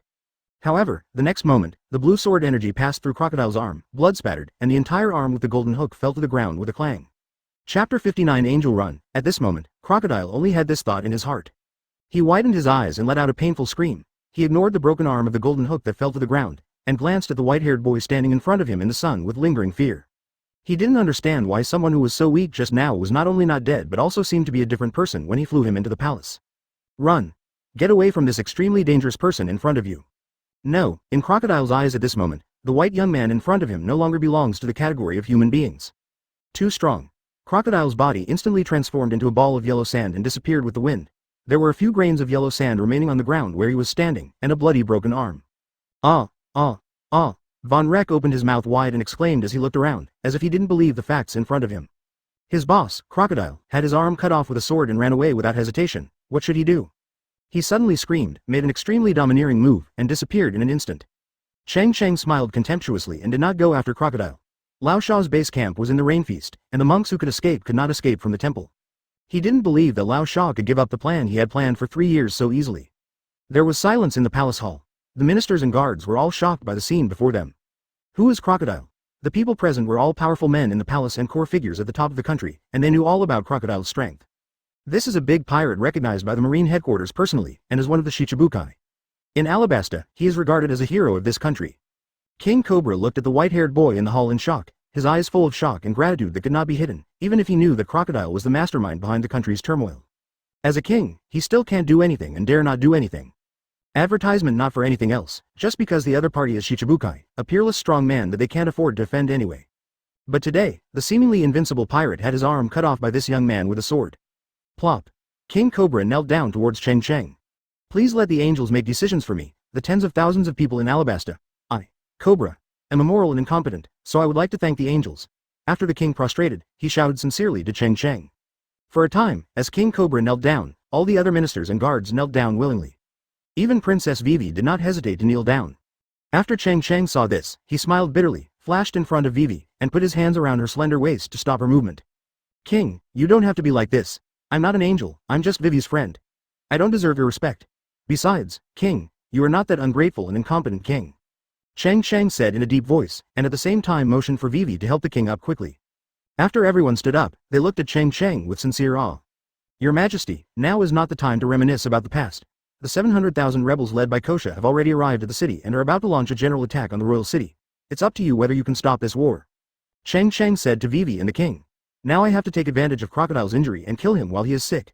I have to completely eliminate him, and more importantly, I have to find evidence of his crime. Then I'll convince Kosha, he will definitely believe me. King Cobra immediately said, in the final analysis, all of this is caused by me. Even if I die, I will tell my people the truth about this matter. Vivi's eyes were red and she nodded heavily. Father, I'll go with you. Even if you can't convince Kosha, you should try your best to delay time. As long as I catch Crocodile, all the truth will be revealed, Cheng Cheng said seriously. After finishing speaking, Cheng Cheng looked at the big hole on the roof of the hall, looked at the sky, and shouted, Somersault Cloud. Soon, the somersault cloud rushed over from the hole above his head and landed in front of Cheng Cheng. After he stepped onto the somersault cloud, he stepped on the somersault cloud and flew away. When the guards in the main hall saw this, they all knelt down again. Advertisement Vivi and King Cobra looked at each other, nodded to each other, and saw the affirmation and excitement in each other's eyes, and said at the same time, let's go. Yuyan is on the ground floor. Crocodile spent energy along the way and used sand escape to escape here. His face was pale and he was sweating profusely. Although the wound on his left arm was no longer bleeding, it was still in unbearable pain for him. My body slumped on the chair, feeling less tired now. Ah, President, what's wrong with you? Who is it that can hurt you like this? A voice full of magnetic charm rang out. A tall and charming woman came down the stairs and asked with concern. This woman wore a white coat, a white cowboy hat on her head, and a tight-fitting shirt that tightly sealed her surging figure. Her face is charming, giving people a mature feminine beauty to the extreme. Crocodile knew who it was without looking up, and said coldly, Robin, how are our other plans going? Everything is normal. After Robin finished speaking, he clapped his hands gently, and a cage slowly rose up from below the ground. Luffy, Usopp, Nami, Zoro, and Smoker were all trapped in it. She pointed at the people in the cage and said, besides that, I have some unexpected gains. The Straw Hats threw themselves into a trap and came to Yuyan, and they were captured without any effort. With the IQ of the Straw Hats, I really don't know how they got a bounty of 60 million Baileys. Robin, you did a great job. Crocodile stood up with a grin, walked unsteadily to the cage, and stared at the people inside. Straw Hat Boy, Bounty Hunter, oops, there's even Colonel Smoker. Ah ha ha ha ha, God is really helping me. I can avenge that sword so quickly. Luffy grabbed the cage with his hand and yelled inside. But as soon as his hand touched the cage, he rolled his eyes and fell down weakly. Hole, let me out, and see if I don't beat you away, this scumbag. Luffy, don't touch the sea stone, you really don't have a long memory, Nami said helplessly from the side. Robin secretly glanced at the empty cuff of Crocodile's left arm, and the shock flashed in his eyes. Who can cut off one of Crocodile's arms? Robin didn't dare to think deeply anymore and quickly calmed down, as if he hadn't seen anything. Chapter 60. Seeing and hearing the waves of turtle-style Qigong. Robin, open the underground reservoir and let the water flood the basement. It's no longer useful here, let's evacuate now. Crocodile turned to Robin and ordered, oh, by the way, release the banana crocodile too. After the Straw Hats and our Colonel Marine are drowned, those corpses will be eaten by these beasts. You have to know that these banana crocodiles usually eat Poseidons. You are honored to be eaten by them. White-haired boy, if you break my arm, then I will let you taste the feeling of losing a partner. After finishing speaking, Crocodile turned and left here. In the quiet basement, only Crocodile's dull footsteps can be heard now. Suddenly, a huge voice came from behind him, breaking the original silence. White-haired boy. Are you talking about my eldest brother? It turns out that eldest brother Cheng Cheng cut off one of your arms. Ha ha ha ha ha. Luffy pinched his waist with both hands and laughed crazily to the sky. Idiot. Hole. Nami and Usopp cursed and punched Luffy at the same time. Two big red and swollen bumps immediately appeared on Luffy's head, but his expression was still showing off proudly. What did you say?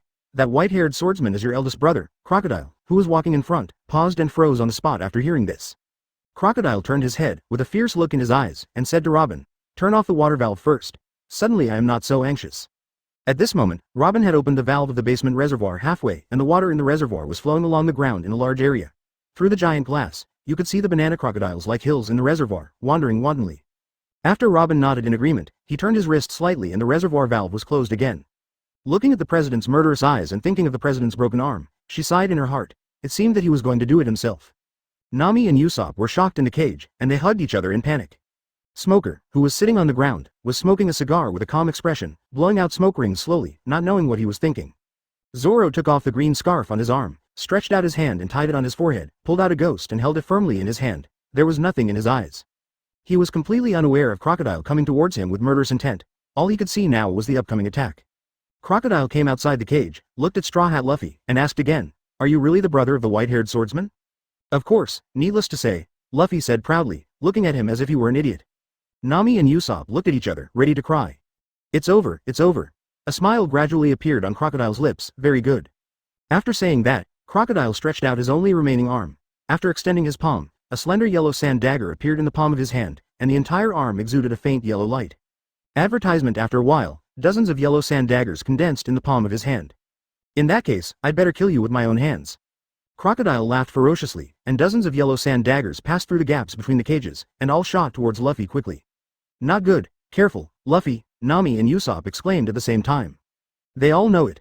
Luffy is a rubber man, and his ability to resist blows from blunt objects is abnormally strong, but for sharp blades such as swords, his defense power is almost non-existent. Luffy subconsciously crossed his arms in front of his head, trying to block the dozens of yellow sand daggers. But the next moment, Zoro stepped forward and stood in front of Luffy. A purple sword light flashed. Dozens of yellow sand daggers were split into two as soon as they entered the cage, falling to the ground and turning into a pool of yellow sand. "Killing my captain with this little trick? Isn't it too fanciful?" Zoro raised the corner of his mouth and sneered. "Seeking death," Crocodile yelled angrily. Now that he saw the man using the sword, he felt an unknown fire inexplicably. "Sandstorm." Crocodile raised a hand, and suddenly endless yellow sand surged in from all sides of the cage like seawater. In one breath, the calves of everyone in the cage were covered with yellow sand. "Ah, my legs can't move now," Usopp exclaimed. Nami's expression was full of fear. "Zoro, come and help me." "Ha ha ha ha, aren't you very good at cutting?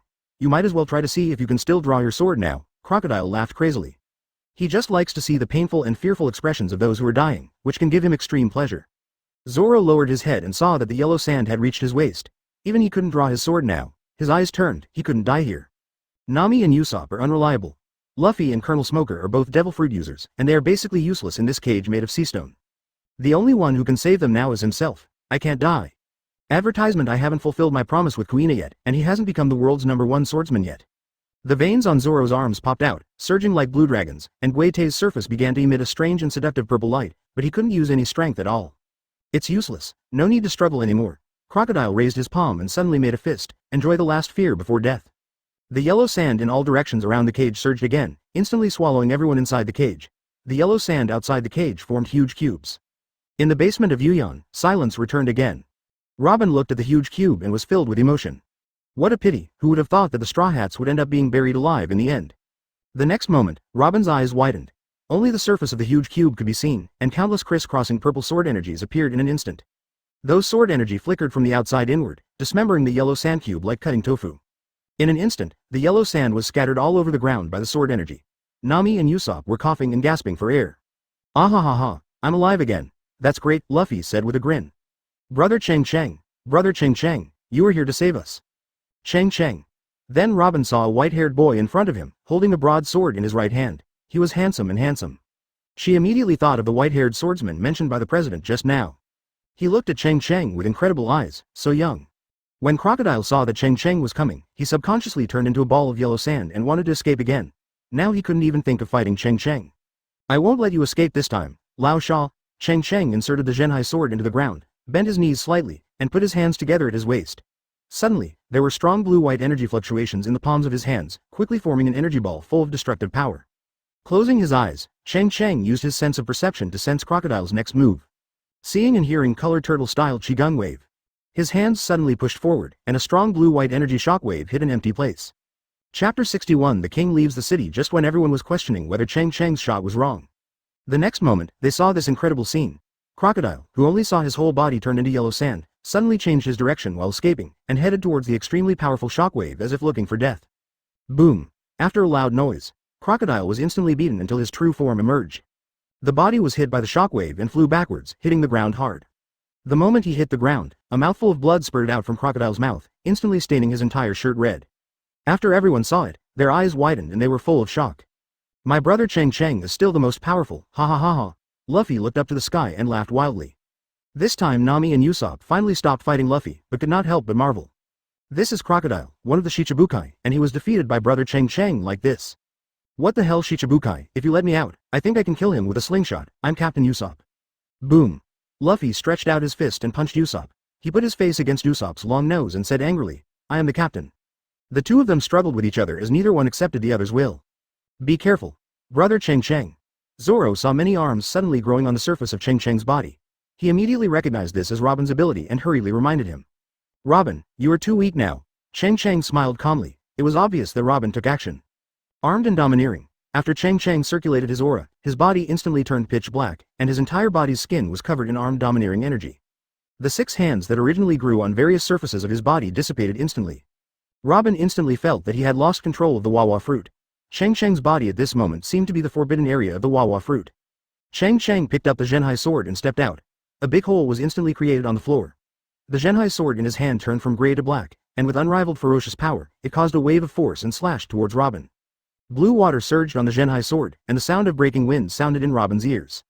At this moment, her body seemed to be fixed by something, and the huge pressure made her chest rise and fall. The extremely fierce Zhenhai sword came to her in an instant. It's over. Advertisement. Robin felt the fear of death at this moment. She slowly closed her eyes and waited quietly for death. She didn't want to see herself covered in blood. There was silence. Time seemed to be stretched infinitely at this moment.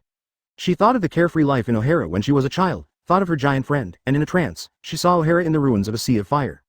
The past events flashed through her mind one after another, and it seemed that she had spent the first half of her life running away and betraying, avoiding and fearing. It's better to die, so that I can have a good sleep in peace.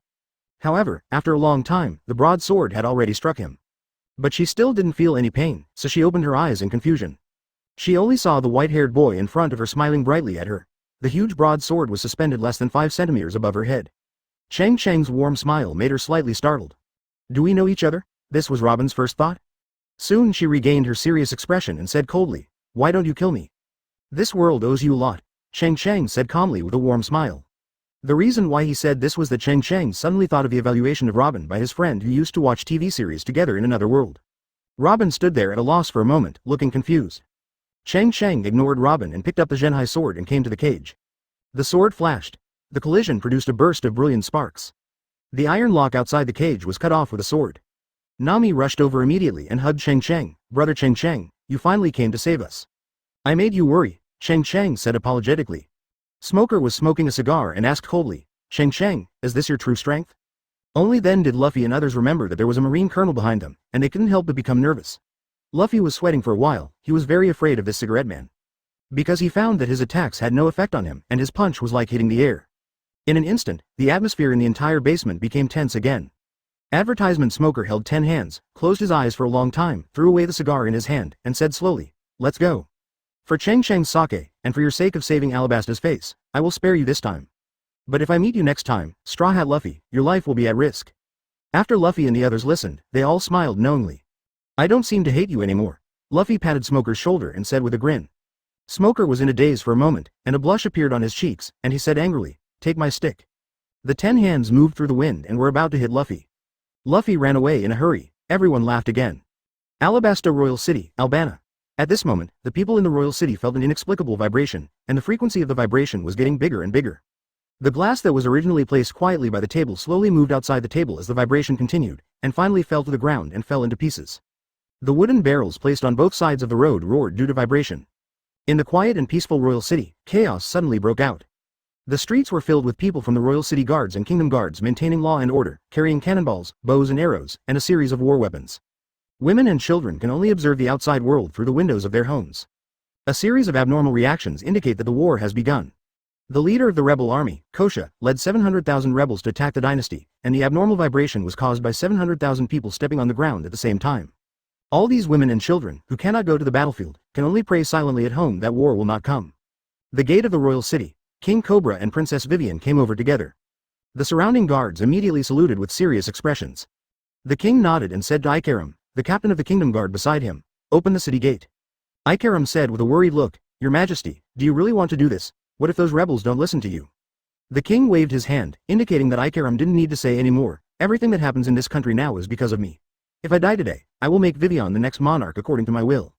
Chapter 62 The king, the princess, and the rebels outside the royal city. 700,000 rebel troops came to the city with a magnificent momentum. Looking down from the wall of the royal city, you can see a dense black square array, which is breathtaking. Starting from the front row are artillery carts, cavalry, infantry, and archers. These warriors are arranged in a neat battle formation, ready to attack at any time. Within the royal city, there were only hundreds of thousands of royal city guards. Although they were all well equipped and fully armored, they still had no chance of winning against the large number of rebels. Kosha, who was at the front, was riding a horse and holding a slender sword. He stared at the movement in the royal city, snapping his fingers with his left hand, while silently calculating the best opportunity to attack the city. As an excellent leader, Kosha deeply understands that in the art of war, attacking the city is the most important thing, while attacking the heart is the most important thing. He just wanted to let the people in the royal city see the power of their rebel army and make them feel fear all the time. At the same time, they had just traveled a long way to the city, and they could take this opportunity to adjust and recuperate. Only in this way can he ensure that his soldiers minimize casualties in the war. Snap. The last snap of the fingers made a crisp sound. It's time. Kosha's heart moved. The right time, right place, right people, and everyone are on their side. They have no reason not to win this decisive battle. Kosha slowly raised his sword and moved his lips slightly, about to give the final order. But at this time, he saw the city gate in front of him slowly opening. Two familiar figures walked out of it. At the same time, these two people are also the people least likely to be here at this moment. King Cobra and Princess Vivi. Kosha immediately stopped what he was doing and said to everyone behind him, "No one is allowed to fire without my order." Then his order followed the relay officer and was quickly issued to everyone. Vivi shouted and explained, "Wrong, all of you have made a mistake. The lack of rain in the kingdom is Crocodile's conspiracy. All this is his plan." Advertisement Princess Vivi's voice was loud, but in the empty battlefield, only some people in the front row could hear it, and those people immediately started talking. "Crocodile, what are you talking about, princess? Isn't he a hero of our country?" "Yeah, how could such an upright hero turn into a conspirator?" "Fart, we don't believe it, Mr. Crocodile is a good man. The king is the culprit and the one who deserves to die the most." At this time, King Cobra stepped forward and said loudly, "Of course I am guilty, but my crime is that I was unable to stop Crocodile. He was just a good person on the surface. In order to atone for his sins, to expose his true face, if you can stop this unnecessary war today, I will surrender." After finishing speaking, King Cobra placed the crown symbolizing the throne on the ground with both hands, and then stood aside silently. The leader of the rebel army, Kosha, looked at the king and princess in front of him with a gloomy expression. One of these two people was the person he respected the most, and the other was his childhood sweetheart. The fact that the king and princess risked their lives to go out of the city to explain all this in person was enough to show their sincerity. But, this final battle is no child's play, sincerity alone is far from enough. "King, if what you say is true, how do you explain the discovery of dancing fans in the palace? I hope you can give enough evidence." Vivi's face showed joy, knowing that Kosha's saying this meant that he meant peace talks. She said hurriedly, "Over the years, I have been investigating the Baroque Works Society that is trying to subvert the entire country, so I infiltrated it 2 years ago as an undercover agent and collected a lot of evidence, and the biggest boss behind the Baroque Works Society is Crocodile." After finishing speaking, Vivi held the photos she had taken undercover for so many years high above her head so that those people could see them clearly. The photos include cadres of the Baroque Work Club, other members transporting dancing fans at the pier, and a photo of Crocodile's back. People in the front row of the battlefield all looked over, and there was an uproar. The boss behind Baroque Works is actually Mr. Crocodile? I know that the people in the photo are indeed members of the Baroque Working Society, but this doesn't seem to mean anything, right? What's more, it's just the back of Mr. Crocodile. What does this mean? Advertisement Vivi looked a little bitter as she listened to everyone's discussion. Crocodile has been very cautious over the years. He has never held a meeting with them. The orders given are all delivered by Vice President Robin. She also learned a few days ago that Crocodile was behind the scenes. Boss. Princess Vivi, war is not a child's play. Kosha looked at Vivi with a serious face and said, "With the princess's character, I am naturally willing to believe it, but these are just photos and cannot represent anything." For a moment, Vivi's face turned pale and she knelt down on the ground with a blank expression. "In that case, Kosha, please take the crown away. I, Neferutali Cobra, will admit defeat in this war." Kosha was shocked. Since he was a child, he had regarded the king as an idol. He was the person he admired most and a good monarch who had always been loved by the people. But since it didn't rain anywhere except the royal city 3 years ago, the people gradually lost trust in the king. The discovery of dancing fans in the palace aggravated the conflict. He looked at the painful and helpless Vivi and he already believed it. But he knew that he only believed it. In addition, he was also responsible for the 700,000 soldiers behind him. They were not warriors to begin with, they were just ordinary people who were about to starve to death and couldn't survive. For this, he must give them an explanation. Kosha jumped off his horse. With a flick of his wrist, he thrust the long sword into the ground. There was silence on the battlefield, and everyone inside and outside the city stared at the battlefield. At this moment, even the people in the city came to the top of the city one after another, staring intently at what was happening outside the city. Kosha came to the king and reached out to pick up the golden crown, which was a token passed down by the Nefertari family and a symbol of King Alabasta. Just when the tip of his index finger touched the golden crown, a calm voice came from the sky. "Wait. Give me some face." After everyone heard the sound, they all looked up to the sky. A golden cloud fell from the sky. Chapter 63 It's raining. Under the gaze of 700,000 rebels, the golden cloud fell to the ground at an extremely fast speed. Above the clouds, there are 2 people standing. One of them is a handsome white-haired boy. No one has ever seen him.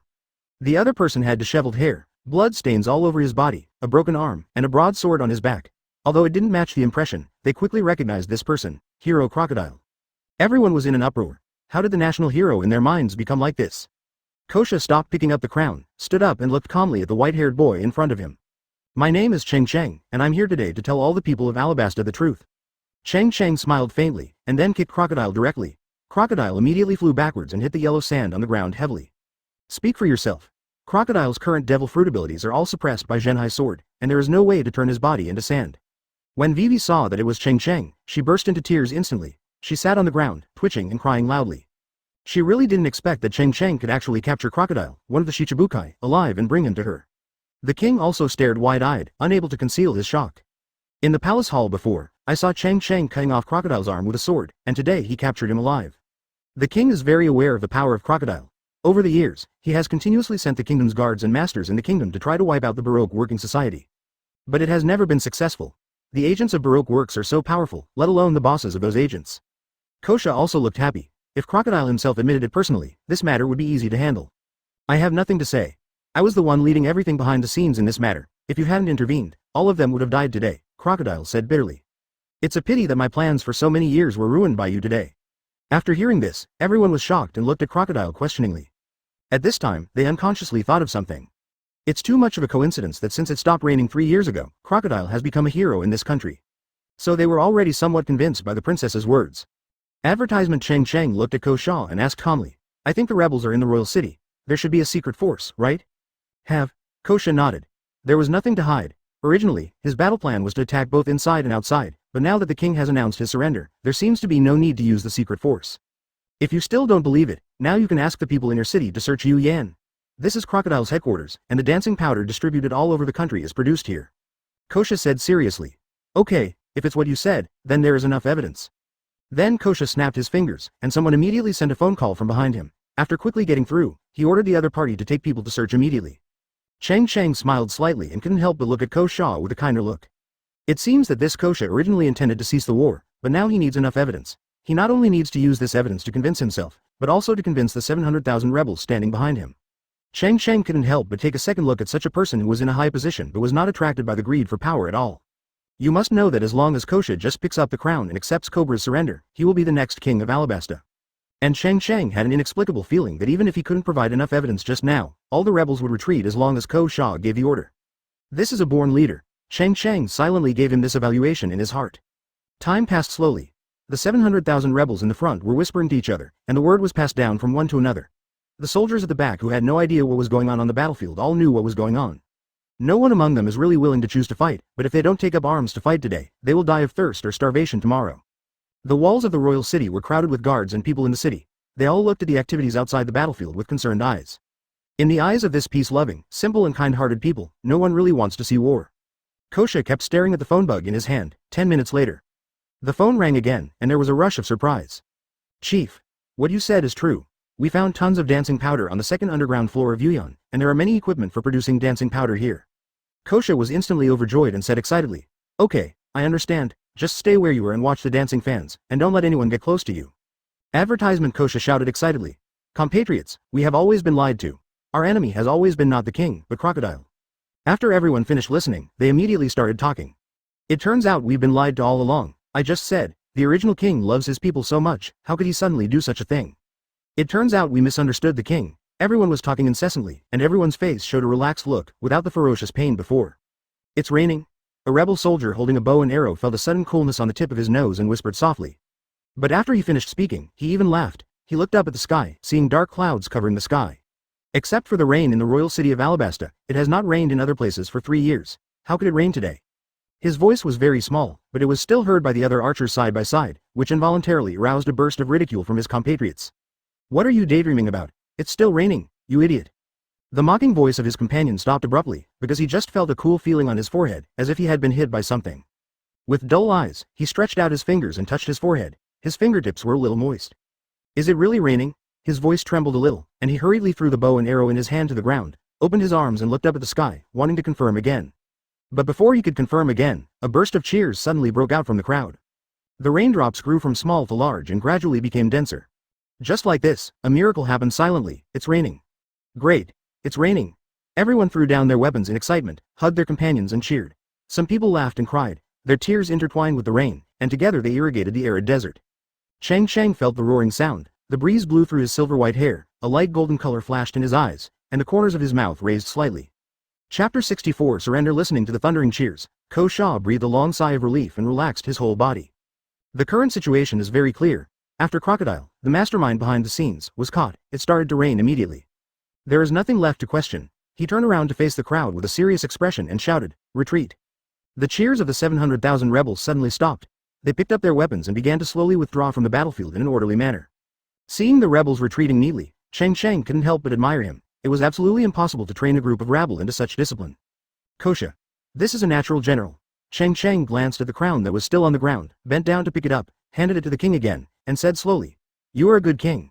The people of this country are lucky to have you." After King Cobra took it, he just sighed, "I'm really ashamed of myself."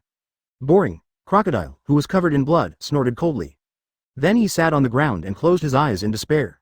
But after waiting for a long time, he did not wait for the final judgment. "You want to die now? It's too beautiful to think about." Cheng Cheng looked at him with a sneer and continued, "If people who commit heinous crimes are ultimately punished by death, then it would be too easy." "I'm dead. What else do you want?" Crocodile asked coldly. Cheng Cheng chuckled, "It's very simple, atonement." Crocodile suddenly became shocked. As the rebels left, a warm cheer erupted from the royal city. "Oh my god! Who is that handsome guy who descended from the sky on golden auspicious clouds? He actually stopped this war by himself." "Yes. So handsome. It's a pity that we stood too far away and couldn't hear clearly what he said, and the person he grabbed seems to be Mr. Crocodile." Although they were still confused in their hearts, no matter what happened in the middle, the 700,000 powerful rebel army retreated, and that was enough for them. In this way, Cheng Cheng and Vivi returned to the royal city under the spotlight. After returning to the royal palace, Cheng Cheng shook his head and smiled bitterly at the scene in front of him. Advertisement Luffy and his group were all covered in bandages and lying on the hospital bed. Among them, Usopp's injury was the most serious, except for his long nose and one eye. The rest of his body was covered with white bandages. In front of him, Chopper and a royal doctor were making the final touches. Cheng Cheng looked at Nami, whose face was a little red and swollen, feeling a little distressed but also a little amused, and asked softly, "Have you used up the 5 fairy beans I gave you before?" "Those have been used up a long time ago," Nami said with some embarrassment. Cheng Cheng smiled slightly. He didn't give Nami much last time because he didn't have much money, but it's different now. There are still 100 million Baileys in the space ring that are almost useless. Fortunately, Cheng Cheng exchanged 50 fairy beans directly in the system, and the mountain of money in the space ring was reduced by half in an instant. "Nami, here are 50 fairy beans. Keep them." Cheng Cheng handed a small cloth bag to Nami and said with a smile. Lying on the bed, Luffy struggled and crawled in front of Cheng Cheng. He looked at the little cloth bag with bright eyes and begged, "Brother Cheng Cheng, we are brothers. You should give such an important thing to I keep it."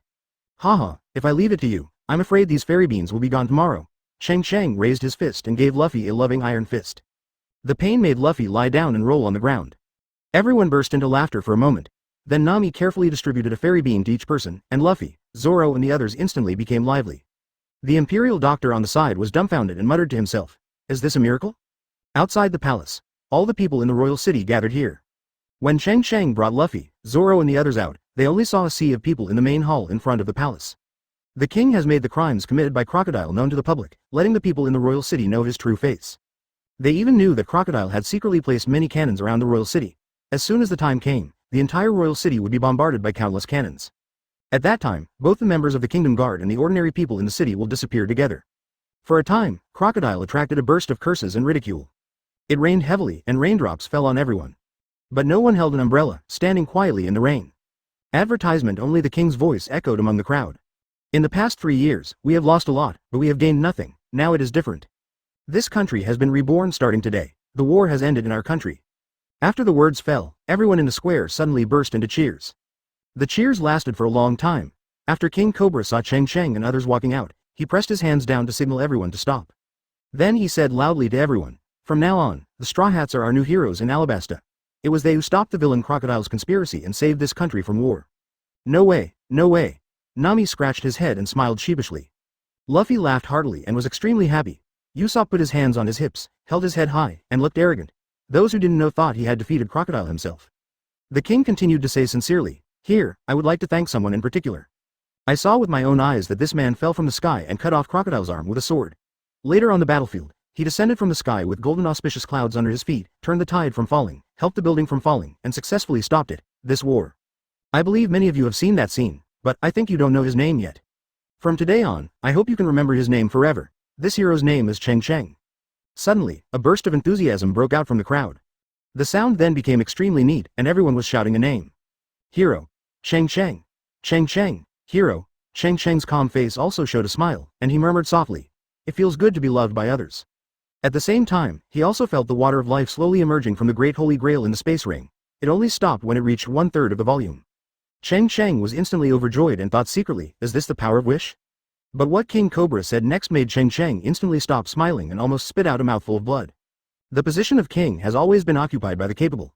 I, Neferutali Cobra, the 10th second-generation king of the Kingdom of Alabasta, am willing to relinquish the position of king to Cheng Cheng today. Chapter 65. Everything is in silence. As soon as King Cobra finished speaking, the whole place was in an uproar. Whether it was the people in the square or the ministers standing behind the king, they all opened their mouths and looked at the king in surprise. "Your Majesty the King, please think again," the guard captain Ikaram said hurriedly. "Brother Cheng Cheng, although we saved the country this time, the entire people of Alabasta cannot do without you. King, please think again." Bell, the adjutant of the escort team, and other ministers around him all knelt down and shouted in unison. Only Vivi looked calm and her smile remained unchanged, as if she knew the decision in advance. But Cobra's eyes were firm, not allowing any of them to question. "No need to think about it, I have already made this decision." Cheng Cheng looked at King Cobra with his mouth wide open in surprise. "Do you want to be so real?" Originally, he thought that the king would give him some reward at most, but he never expected that the king actually wanted to give him the entire Alabasta. But how could he be a king? He can kill people with a sword, but he knows nothing about handling government affairs and governing the country. Cheng Cheng immediately shook his head firmly and said, "Your Majesty the King, you are wrong. The position of king is occupied by the virtuous. Your virtue is visible to the people of Alabasta. No one is more suitable to be the king of this country than you. I am a lazy person by nature. I am just a little better at fighting than ordinary people. If it comes to governing the country, I will definitely not be able to do it well." Luffy and Zoro both smiled knowingly, completely expecting Cheng Cheng's decision. King Cobra looked thoughtful, hesitated for a while and said, "Since my benefactor is so determined, I will not continue to insist. But apart from that, there is one more thing. I must ask my benefactor to agree. If my benefactor does not agree, I will live with guilt for the rest of my life." Cheng Cheng took a deep look at Cobra and said slowly, "As long as it is within my ability, I am obligated." Cobra took a step back with a solemn expression, bowed and saluted Cheng Cheng, and said in a deep voice, "Please ask my benefactor to serve as Alabasta's national advisor. My benefactor has the power to supervise and regent the country in Alabasta." Cheng Cheng immediately shook his head and smiled bitterly, cursing the old fox in his heart. This guy might have been waiting for me here from the beginning, but he was sincere. But I really want to establish a foothold in this country in the future, because it seems that the fantasy beast spirit tree can only be planted in the desert environment. It's just the power of supervising the regent of the country. It's acceptable to have a false name. Cheng Cheng thought for a moment and said softly, "But I still have to ask for something from His Majesty the King." The king was instantly overjoyed and laughed heartily and said, "Master, please speak." Crocodile's previous base camp was the country's largest casino, Yuyan. Cheng Cheng pondered. But before Cheng Cheng could finish speaking, King Cobra waved his hand and said cheerfully, "Master, there is no need to say any more. From now on, the entire Rainland will be your private fiefdom, Master. The escort team will also fully obey the orders of the National Guard." Advertisement Cheng Cheng was slightly startled, but His Majesty was a very powerful king. It seemed that the king was determined to bind himself and Alabasta tightly. This Rainland, like the royal city, has not been affected by drought in the past 3 years. It is Alabasta's dream city. The people living here are either rich or noble. Crocodile runs the largest casino rain feast here. This time, the ministers did not kneel down and beg the king to take back their orders. Instead, they all looked at Cheng Cheng expectantly. They were all smart people and knew why the king did what he did. Cheng Cheng is as powerful as a god. Then I will be disrespectful. Cheng Cheng also bowed to the king and returned the salute. King Cobra breathed a sigh of relief and relaxed completely. Luffy asked curiously, "Brother Cheng Cheng, what kind of official is the national preceptor? Is he big or not?" National master, that's the king's master, don't you think so?" Usopp looked at Luffy with contempt on his face. Luffy didn't feel any shame at all, but laughed proudly. "Ah ha ha ha, then I am not the king's master's younger brother, I am also very powerful, okay? Then I will be the king's master's brother's partner, ha ha ha ha." Usopp laughed as well, and he and Luffy began to dance shoulder to shoulder. Two idiots. Nami cursed angrily, slapping his forehead and quietly stepping back, away from the two of them. Alabasta's royal palace at night. In the palace, a big banquet was held. Cheng Cheng, Luffy, Nami and others were all sitting at a long table, waiting expectantly for the upcoming feast. The captain of the escort team, Ikaram, slowly walked over pushing a small cart. The trolley is filled with various fruits, such as watermelon, banana, grape, cherry, durian. "I heard that you were very good at eating, so I suggest you eat some fruit to fill your stomach before eating," Ikaram said with a smile. Nami smiled happily and said, "You are really thoughtful, thank you so much." Luffy said seriously, "I know." Then Luffy opened his mouth suddenly, and all the fruits on the cart disappeared in an instant. "Ikaram, I've been hungry for 3 days. I'm very hungry," Luffy said expressionlessly. Nami was so angry that he punched Luffy. "Are you doing magic? Can you restrain yourself?" After seeing this, Ikaram laughed loudly and promised, "Don't worry, I will open it completely today and eat hard." Soon, there were many guards pushing carts, and they saw a huge long table filled with big fish and meat. The escort members and Ikaram in the hall truly saw what it means to be edible, and once again refreshed their understanding of foodies. Until late at night, everyone fell asleep after eating and drinking. The next day, advertisement Luffy continued to sleep, and Sanji began to go to the royal city to purchase some food to replenish the supplies needed for the voyage. Nami borrowed many books on navigation from the king in the library of the palace. Zoro and Enzi actually started sparring in swordsmanship in the square early in the morning. Between the sword shadows, Enzi looked a little embarrassed. Zoro, on the other hand, was strolling in the courtyard, teaching Danzi moves and explaining orthodox kendo offensive and defensive methods. Cheng Cheng smiled happily after seeing it. His swordsmanship was the same as that of Enzi. They both followed the vulgar way of defeating 10 masters with one force. Zoro is different. He has been in the kendo gym since he was a child, and his understanding of kendo and sword moves is simple and simple. It is definitely helpful for Enzi to hear these orthodox things. At noon, Cheng Cheng and Vivi came to the beach to see Luffy and the others off. Luffy and Nami took the lead on the boat. Sanji looked back at Vivi every step of the way. Vivi lowered her head, clasped her hands tightly together, and said apologetically, "Luffy, I still have the people of my country to take care of, and I can't continue to accompany you. I'm really sorry, I'm sorry." As she spoke, Vivi's eyes turned red, she covered her mouth, and could no longer speak. Luffy just looked at her lightly, turned around and left, saying coldly, "Let's go." Nami, Zoro, and Usopp all turned around and boarded the ship without saying a word. Even Sanji silently put away the anchor after hearing Luffy's words, and the Mary slowly floated into the distant sea with the wind. Vivi watched the Melly leave with empty eyes, and Luffy didn't even say goodbye when he left. She was so weak that her soul seemed to be taken away from her at this moment. Her dreams and her companions seemed to disappear as the Melee moved away. "They must be blaming me. I'm sorry, I'm really sorry." Vivi slowly squatted down, hugged her head and cried. Now she has lost the strength to stand up. Her only friends left her resolutely without looking back. "Stop crying, look up." Cheng Cheng gently rubbed Vivi's hair and said. Vivi used all her strength to raise her head blankly and look into the distance. Luffy and the others on board the Mary had their backs to her, raised their right hands and clenched their fists, and there was a black plus sign on their right arm. She couldn't bear it anymore and burst into tears. Vivi recognizes this symbol, which is a testament to their friendship. She regained all her energy in an instant, pursed her lips, laughed through tears, and raised her right arm high, revealing the exact same symbol. "It is more than words. Chapter 66 in my name, I swear to crown you." The next morning, great news spread throughout the country, and people all over the country took to the streets happily. The leader of the rebel army, Kosha, has announced the complete disbandment of the rebel army. From then on, there was no rebel army against the country in the entire Alabasta. At the same time, everyone also knew the cause and effect of this incident. They knew that Crocodile was the biggest sinner, and that the current national master Cheng Cheng was the real hero of this country. In the palace hall, Cheng Cheng stood closest to the throne. King Cobra originally wanted to arrange a position for Cheng Cheng. However, due to Cheng Cheng's persistent refusal, the king had no choice but to give up the idea. Cheng Cheng silently felt the water of life in the Great Holy Grail. The water in it had been rising since the morning, and now the water in the Great Holy Grail was almost overflowing. He had doubts in his heart, secretly thinking whether it had something to do with him becoming the national teacher of this country. No, it's not. It should be related to the fact that his name was known to the whole country. When the water in the Great Holy Grail rose yesterday, it happened to be the time when the people in the royal city shouted Cheng Cheng's name loudly. Let the people be grateful, trustful, and respectful. Is this the source of the power of the Great Holy Grail to absorb? Cheng Cheng kept analyzing in his mind and quickly came to his own conclusion. It seems that it is necessary to become the national teacher of Alabasta, and to do it well. At this moment, under the main hall, Kosha was kneeling alone on the luxurious short-haired carpet. He is tall, has strong features, wears a pair of gold-rimmed glasses, and has a deep scar over his left eye. Even when he was kneeling there, the former leader of the rebel army exuded unparalleled domineering power. Last night, he had dismissed 700,000 rebel soldiers. Now he is no longer leader, just an ordinary person. Kosha lowered his head and said sincerely, "The sinner Kosha, I came here today to receive my punishment and beg the king to punish me." King Cobra stood up from his throne and asked, "What are you guilty of?" Without waiting for Kosha to speak, Cobra continued, "If it is sinful to only lead the rebel army to fight against the kingdom's army in order to survive, then the guilty person is not you, Kosha, but me. I, the king, am the biggest sinner from beginning to end. Although you are the leader of the rebel army you led has no offense against the civilians, and the military appearance is neat. There is no doubt that the rebels killed many people in the kingdom's army. But, Kosha, you must also remember that at the same time, you also saved the lives of 700,000 rebel soldiers. Advertisement, there has never been any rebel army from beginning to end. You and they are all my subjects." The king almost shouted the last words. Kosha, who was kneeling on the ground, was speechless. He stood up and murmured, "You are the real king of this country." At this time, Cheng Cheng also looked at Cobra with admiration and said softly, "This is the courage that a monarch of a country should have." At the same time, he could not hide his admiration for Kusha and looked at Kusha quietly.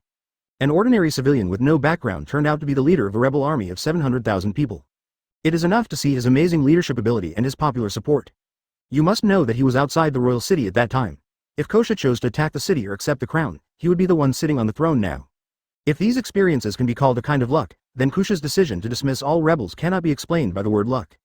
This is such a transparent state of mind, it can be picked up and put down. How many people can do this simple sentence? Putting aside whether you can put it down, how many people can actually pick it up? Cheng Cheng had to admit in his heart that he somewhat admired this person. After walking out of the main hall, Cheng Cheng came alone to the dungeon under the royal city. The people suppressed here are some extremely vicious criminals who subjugated the country. At the bottom of the dungeon, there is a special water cage. The cage was surrounded by iron sheets to prevent the water inside from overflowing. Crocodile was now soaked and sitting on the stone bed, with the Zhenhai sword tied to his back. He looked dejected, without any of the elegance of the Desert King. Even after seeing Cheng Cheng's arrival, he didn't change his expression at all, and his eyes were empty and unfocused as he looked ahead. Cheng Cheng didn't care about the humid and rotten air around him. He stood in front of Crocodile and said straight to the point, "Lao Sha, I'll give you two ways. First, hang out with me from now on, and I'll give you someone who can make atonement for your sins. Opportunity. The second way is to contact Marine immediately and send you to the Great Prison Under the Sea." After Crocodile heard the words, Great Prison Under the Sea, his eyes finally had focus, and at the same time there was a trace of fear. "You asked me to follow you, but now you have cut off one of my arms. I am a useless person now. What else can I do?" Crocodile said with a self-deprecating smile. Cheng Cheng smiled calmly and said, "These are not things you should worry about, you just need to make a choice." Crocodile gritted his teeth and stood up and said, "I seem to have no other choice." "You may never know that this will be the most correct choice in your life," Cheng Cheng said with a smile, and then a golden light flashed, and a golden and extremely luxurious Great Holy Grail appeared out of thin air in his hand. Advertisement Crocodile is undoubtedly a powerful hero, and he just needs to cultivate his own power now. He really can't bear the death of such a powerful thug. Crocodile's eyes widened. With his knowledge, he didn't even see how the golden cup appeared. Cheng Cheng held the Great Holy Grail in his left hand. The water of life in the cup was as steady as the surface of a lake, without any shaking. He stretched out his right index finger and dipped a little water into the Great Holy Grail, his eyes filled with pain. "Quick! Stretch out your hand," Cheng Cheng said hurriedly. Crocodile asked subconsciously. "Which hand?" Cheng Cheng looked at him with a strange expression, and then Crocodile himself realized that he now only had one arm left. Then, Cheng Cheng muttered in his mouth quickly, "In my name, I swear to you that the stars will not fall in the heaven and earth will last forever. If I die, you will die, if you die, I will live." Crocodile nodded slightly. As Crocodile nodded in agreement, the few drops of water at Cheng Cheng's fingertips suddenly burst into golden light, illuminating the dark underground cage instantly. Cheng Cheng took advantage of this bright light and quickly drew 3 vertical lines on the back of Crocodile's hand to form a Sichuan symbol. The golden light dissipated, leaving only a pale golden Sichuan symbol clearly appearing on the back of Crocodile's hand. Cheng Cheng put away the Great Holy Grail, closed his eyes and secretly felt the mysterious connection between the Tao and Crocodile, with a smile on his lips. "It's done." Then Cheng Cheng stretched out his hand, and a beam of energy appeared on his fingertips, melting the lock of the prison. He walked in and pulled out the Zhenhai sword behind Crocodile, and said, "From now on, you just follow me." After Crocodile lost the suppression of Genhai's sword, he straightened up his waist, and the rope tied to his body fell off automatically with a little force. He eats the Shasha fruit, which allows him to control sand and turn his body into sand. The only thing he is afraid of is water. The fact that he was in the water prison, coupled with the broad sea stone sword behind his back, almost made him a useless person. After walking out of the water prison, Crocodile asked softly, "Where should we go next?" "Yu Yan. That place is now my territory." After Cheng Cheng finished speaking, he thought for a moment and continued. "The name Yu Yan is meaningless. Since it is the largest casino in the country, there should be a richer one. If the name matches it, just change it to Cayenne." Cayenne. Crocodile read the name softly, with confusion on his face. "What's the difference between the two? How come you are rich?" Chapter 67 New Territory. After Cheng Cheng, Enzi and Crocodile said goodbye to the king, they left the royal city of Albana and couldn't wait to go to the rainy land that was now his own territory. People from the marine headquarters had already called to inquire about the situation in the morning. It turned out that they were preparing to arrest the injured Crocodile. However, King Cobra had already told Marine that Crocodile had died in that war, so Marine's people gave up the idea of coming to arrest him. And after Marine learned that it was the Straw Hats who defeated Crocodile, he was even more shocked. The bounty on Straw Hat Luffy was increased to 160 million Baileys that day, and Luffy successfully entered the threshold of a vicious pirate. Crocodile, who was standing on the somersault cloud, now took off his luxurious fur coat and put on a khaki robe. The robe covered his body tightly from beginning to end, and he also wore a pair of black sunglasses on his face. Even if one looked from the other side, one would not be able to recognize that the man in yellow was Crocodile, who was once one of the Shichibukai. Because to this world, except for Cheng Cheng himself, the king and Princess Vivian, the former Crocodile has died in prison. "What is this thing? It can fly in the sky so magically?" Crocodile asked doubtfully. His entire face was covered by a yellow robe, and it was not clear what his expression was. Enzi said disdainfully, "This is called a somersault cloud, but it is my master's big treasure." She knew the true identity of the man in yellow robe in front of her, so she never had a good attitude toward Crocodile, and she didn't understand why the master didn't just kill the bad guy with one blow. Crocodile was silent for a while and then continued to ask, "Cheng Cheng, aren't you afraid that I will run away?" Cheng Cheng was focused on the seeds of the Phantom Beast Spirit Tree at the moment, thinking about where would be the most suitable place to plant them. He had no intention of talking to Crocodile and casually said, "You can just give it a try." Crocodile fell silent again, saying nothing. Among the three of them, only Enzi was waving the dragon-slaying knife loudly. Cayenne door. At the entrance of the largest casino in Alabasta, a row of people wearing black suits stood neatly. Guests who frequented Cayenne knew these people. Advertisement. These men in black are all stewards of the rain banquet. "Boss Hans, what kind of battle are you doing at Yu Yan today? What are you doing standing at the door?" A middle-aged fat man who was about to enter the casino asked doubtfully. His body was covered with gold and silver jewelry. At first glance, he is someone who is not short of money. The man named Hans was a middle-aged man with a thin stature and his hair tied into three corners. His eyes were full of shrewdness. He shook his head and said with a wry smile, "What kind of boss am I? I'm just a deputy store manager, but now the store manager Robin has gone to who knows where. I am the Yamanaka without tigers and the monkey is the king. Don't you know? Now Yudi has become the fiefdom of our national preceptor, and Yuyan has been named as private property by the national preceptor. No, we got news from the royal city this morning, saying that the imperial master will be here today." The luxurious middle-aged fat man suddenly realized this and raised his hand to congratulate. "Then I have to congratulate boss Hans even more. He was promoted from the deputy store manager of Yu Yan to the sect of the national master and the prime minister. Former 7th grade official, boss Hans, please don't forget me in the future." Same joy, ha ha ha ha. Of course Hans knew that this was an unprecedented opportunity for him to perform. As long as he was appreciated in front of the national master, his future would definitely skyrocket. So even though his legs were a little numb now, he didn't dare to move at all. He stood upright, and the other clerks behind him did not dare to move. Soon they noticed a golden arc drawing across the sky in the distance, just when they were confused. The golden arc had already landed, and 3 people were seen falling from the sky. Cheng Cheng looked at their respectful expressions of waiting and thought to himself, "It's okay." Then he said to Crocodile on the side, "Lao Sha, you will deal with the casino matters first. The general principles will be as before, and the rules will remain unchanged." Crocodile gradually got used to this title of Lao Sha and nodded. Then Cheng Cheng loudly said to everyone, "From today on, Yuyan will be renamed Cayenne, and the salary of all Cayenne employees will be tripled this month." After finishing speaking, Cheng Cheng took Enzi's hand and entered the Cayenne together. Only Lao Sha and everyone who was cheering and talking were left. Advertisement: the new boss is really domineering and generous. "What boss? This is our national master, do you understand? The national master is so handsome. I really want to marry him, and he became a national master at such a young age. I really don't know what heights he will reach in the future." For a moment, all the female clerks in Cayenne had peach blossoms on their faces, thinking of Cheng Cheng's handsome face. Hans rubbed his hands and hesitantly stepped forward to greet the man in yellow robe. He didn't know what to call him, so he followed Cheng Cheng's example and said, "Lao Sha, what do you need me to do next?" Crocodile turned his head slightly to look at Hans. Hans's hair stood up instantly, and cold sweat soaked his entire back. he felt an unprecedented killing intent. Just do what you have to do, Crocodile snorted and walked into the casino. As the man in yellow robe left in front of him, Hans returned to his normal expression. Feeling that the killing intent around him disappeared, Hans' legs softened and he sat down directly on the ground. Oh my god, you scared me to death. On Cheng Cheng's side, after he walked straight into the Cayenne, he took the elevator directly to the top floor of the Cayenne. The Cayenne Casino is the largest building in the entire Rainland. It is a huge pyramid structure with a lying golden banana crocodile sculpture on the top. At this moment, Cheng Cheng, enzi and the others were on the back of the banana crocodile, which was the rooftop of the Cayenne. The space on the rooftop is not large. There is only a leisure table placed here, and the wooden guardrail is surrounded by flowers and plants. In the past, except Crocodile who would come here occasionally, others had no permission to come here. Cheng Cheng glanced at the surrounding environment. It was exactly noon, the scorching sun was hanging in the sky, and the sunlight filled the entire rooftop. This is it. Then Cheng Cheng took out a half-person high flower pot from the space ring, which was filled with yellow sand. Cheng Cheng looked excited and took out the golden tree seed again, and carefully buried the seed in the flower pot with both hands. Master, what is this thing like yours? Why is it buried in the sand? enzi, who was watching from the side, asked in confusion. Cheng Cheng chuckled and was in a good mood. Master is not planting trees, he is planting the future. Chapter 68 I planted a fruit tree. After Cheng Cheng wholeheartedly planted the seeds of the Phantom Beast Spirit Tree, he began to stare at the yellow sand in the flower pot in front of him in melancholy. This yellow sand was collected in the desert when he came back and it was very dry. He had just poured a bucket of water down, but the water was quickly absorbed by the yellow sand. In this way, could the seeds of the Phantom Beast Spirit Tree still germinate? Even if it finally sprouts, how long do you have to wait? You must know that in less than half a year, the war on the top is about to begin. So in this half year, can the Phantom Beast Spirit Tree condense into fruit? Even if he could grow a devil fruit, he wouldn't have time to cultivate his power. No, it has to be faster. System, is there any way to speed up the growth of the Phantom Beast Spirit Tree? Cheng Cheng asked in his heart. Uncle, this method is very simple. You only need to use the water of life in the Great Holy Grail to water the Phantom Beast Spirit Tree. The water of life condenses the purest will power in the world, containing superpowers.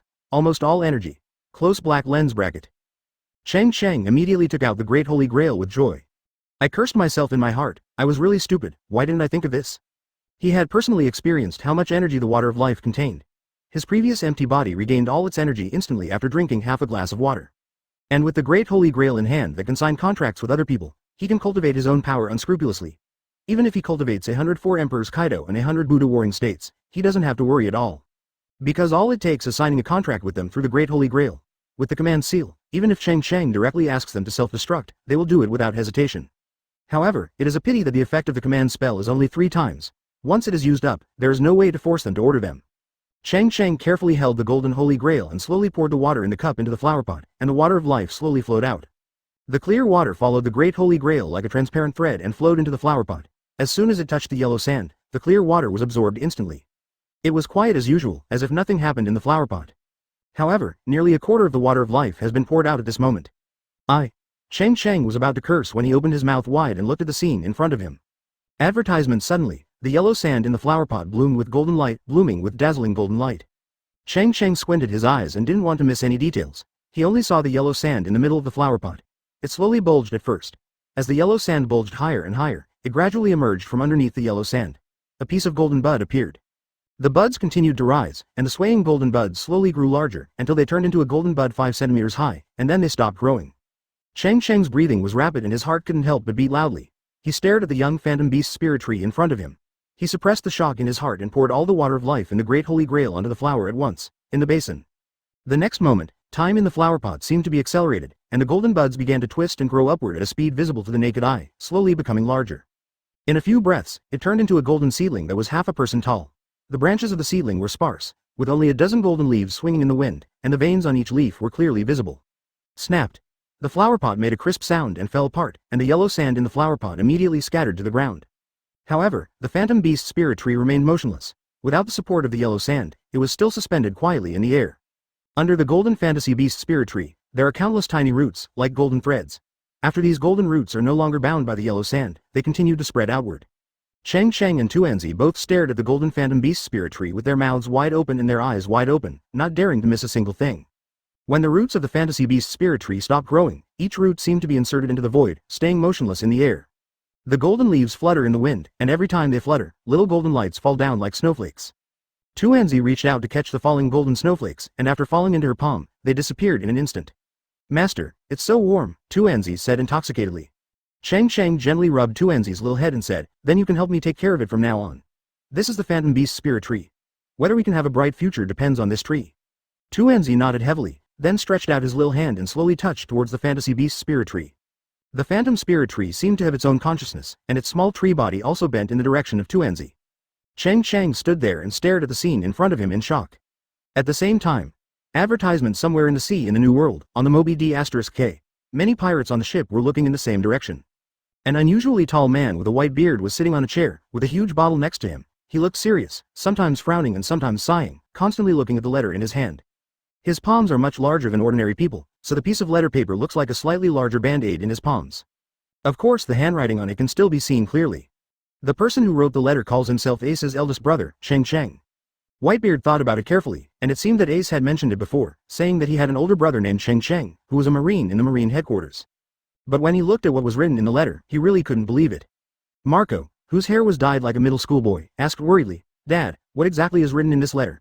Why does your face look so ugly? Yes, Dad, what else do we need to be afraid of now? Foil Beasta picked up his fingernails with the tip of the sword and said arrogantly. Immediately, this statement was echoed by everyone. The burly old man with a beard like a white crescent moon said, the letter said that Ace will be defeated by Teach and then executed by Marine within half a year.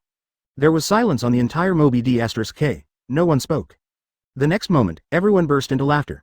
That's what that B***ch said. Are you looking down on Ace too much? Does he know Ace's strength?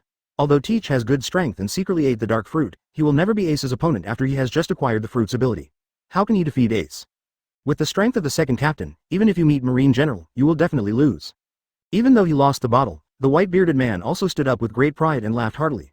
Ah ha ha ha. This is the magnanimity my children should have. In this sea, my white-bearded son has no need to fear anyone. Chapter 69 Rise to Fame. One day later, King Alabasta officially issued a statement to the outside world that their country's national advisor will be Cheng Cheng. As soon as this news came out, the name Cheng Cheng became famous all over the world. While everyone was curious and shocked by this strange young man, they were also questioning the king of Alabasta. Sabo the Islands. Countless pirates gather here, which also makes it the most well-informed place, and the latest news from all over the world can be conveyed here as quickly as possible. Therefore, there are even many pirate groups who send people here to collect intelligence in order to learn about the major events happening in this world as soon as possible. In a lively tavern, many pirates gathered. In addition to discussing the latest increase in the bounty of the Straw Hats to 160 million belly, they were also discussing the young national master of Alabasta. I wonder if the king of Alabasta is mentally ill. Isn't it a joke that he lets an 18-year-old become the national advisor? But this young man named Cheng Cheng must have real abilities. You can think anyone is stupid, but don't think that the king of a superpower is a fool. By the way, have any of you heard of the name Cheng Cheng before? Why don't I have any impression of it at all? Everyone in the tavern shook their heads. This young man named Cheng Cheng seemed to appear out of thin air, suddenly appearing in everyone's field of vision, and he was still a national advisor of a superpower. Do you think it is possible that this guy named Cheng Cheng is actually the illegitimate son of the old king? Now, in order to compensate for the mistakes he made when he was young, he gave this young man a huge wealth. After these words were spoken, the entire tavern fell silent, and then burst into laughter. Marine Headquarters. An office on the top floor. Sengoku held Luffy's latest bounty order in one hand, and Alabasta's appointment notice as a national advisor in the other hand. He placed it in front of Garp with a helpless expression. Such a big thing happened, but Garp himself still had a big sleep bubble hanging from his nose and fell deeply into sleep. Advertisement. What a big-hearted old man. Warring States sighed, flicked his fingers, and a fierce energy cut through the air. Snapped. The sleep bubble on Garp's nose instantly shattered. What happened? Garp opened his eyes in confusion and said, without looking, he knew that it was Sang Guo who was disturbing his dream. Since Cheng Cheng left, only Sang Guo dared to do this. Warring States looked unkind and said, you always fish for me at work, don't you want this month's bonus? If you want it, how can you not want it? Garp instantly turned into a bright smile and said with a smile, I didn't sleep and be lazy, I was practicing. Warring States looked at Garp like he was an idiot, then put the two pieces of paper upside down on the table, and said angrily, look, he is indeed your grandson. Each one is more amazing than the other. After Garp saw the news that it was his two grandchildren, he immediately became energetic. He rubbed his eyes and read the content carefully. As he read, a happier smile appeared on his wrinkled face. Ah ha ha ha, good. That's great, that's great. I didn't expect this kid Cheng Cheng to actually become Alabasta's national advisor. My dear, this position seems to be much higher than mine all of a sudden. Garp stood up happily holding the paper and walked around the room. He couldn't help but mutter. My family is so lucky. My grandson is finally no longer a pirate, but an official. Warring States looked at him helplessly. By the way, Warring States period, tell me what kind of official this national preceptor is. Is he big? Garp asked seriously. Warring States said impatiently. The master of a country, under one person and above 10,000 people, has the power to supervise the country and regent. In a sense, the king still listens to his suggestions. Okay. Garp couldn't help but stamp his feet and said happily. Sengoku looked at Garp seriously. We all know the whole story. It was Luffy and Cheng Cheng who defeated Crocodile, one of the Shichibukai, and finally saved the country. Cheng Cheng, let's not talk about this kid. He is now willing to take the right path instead of becoming a pirate. This is undoubtedly a good decision. But Garp, you have two other grandsons, Luffy and Ace.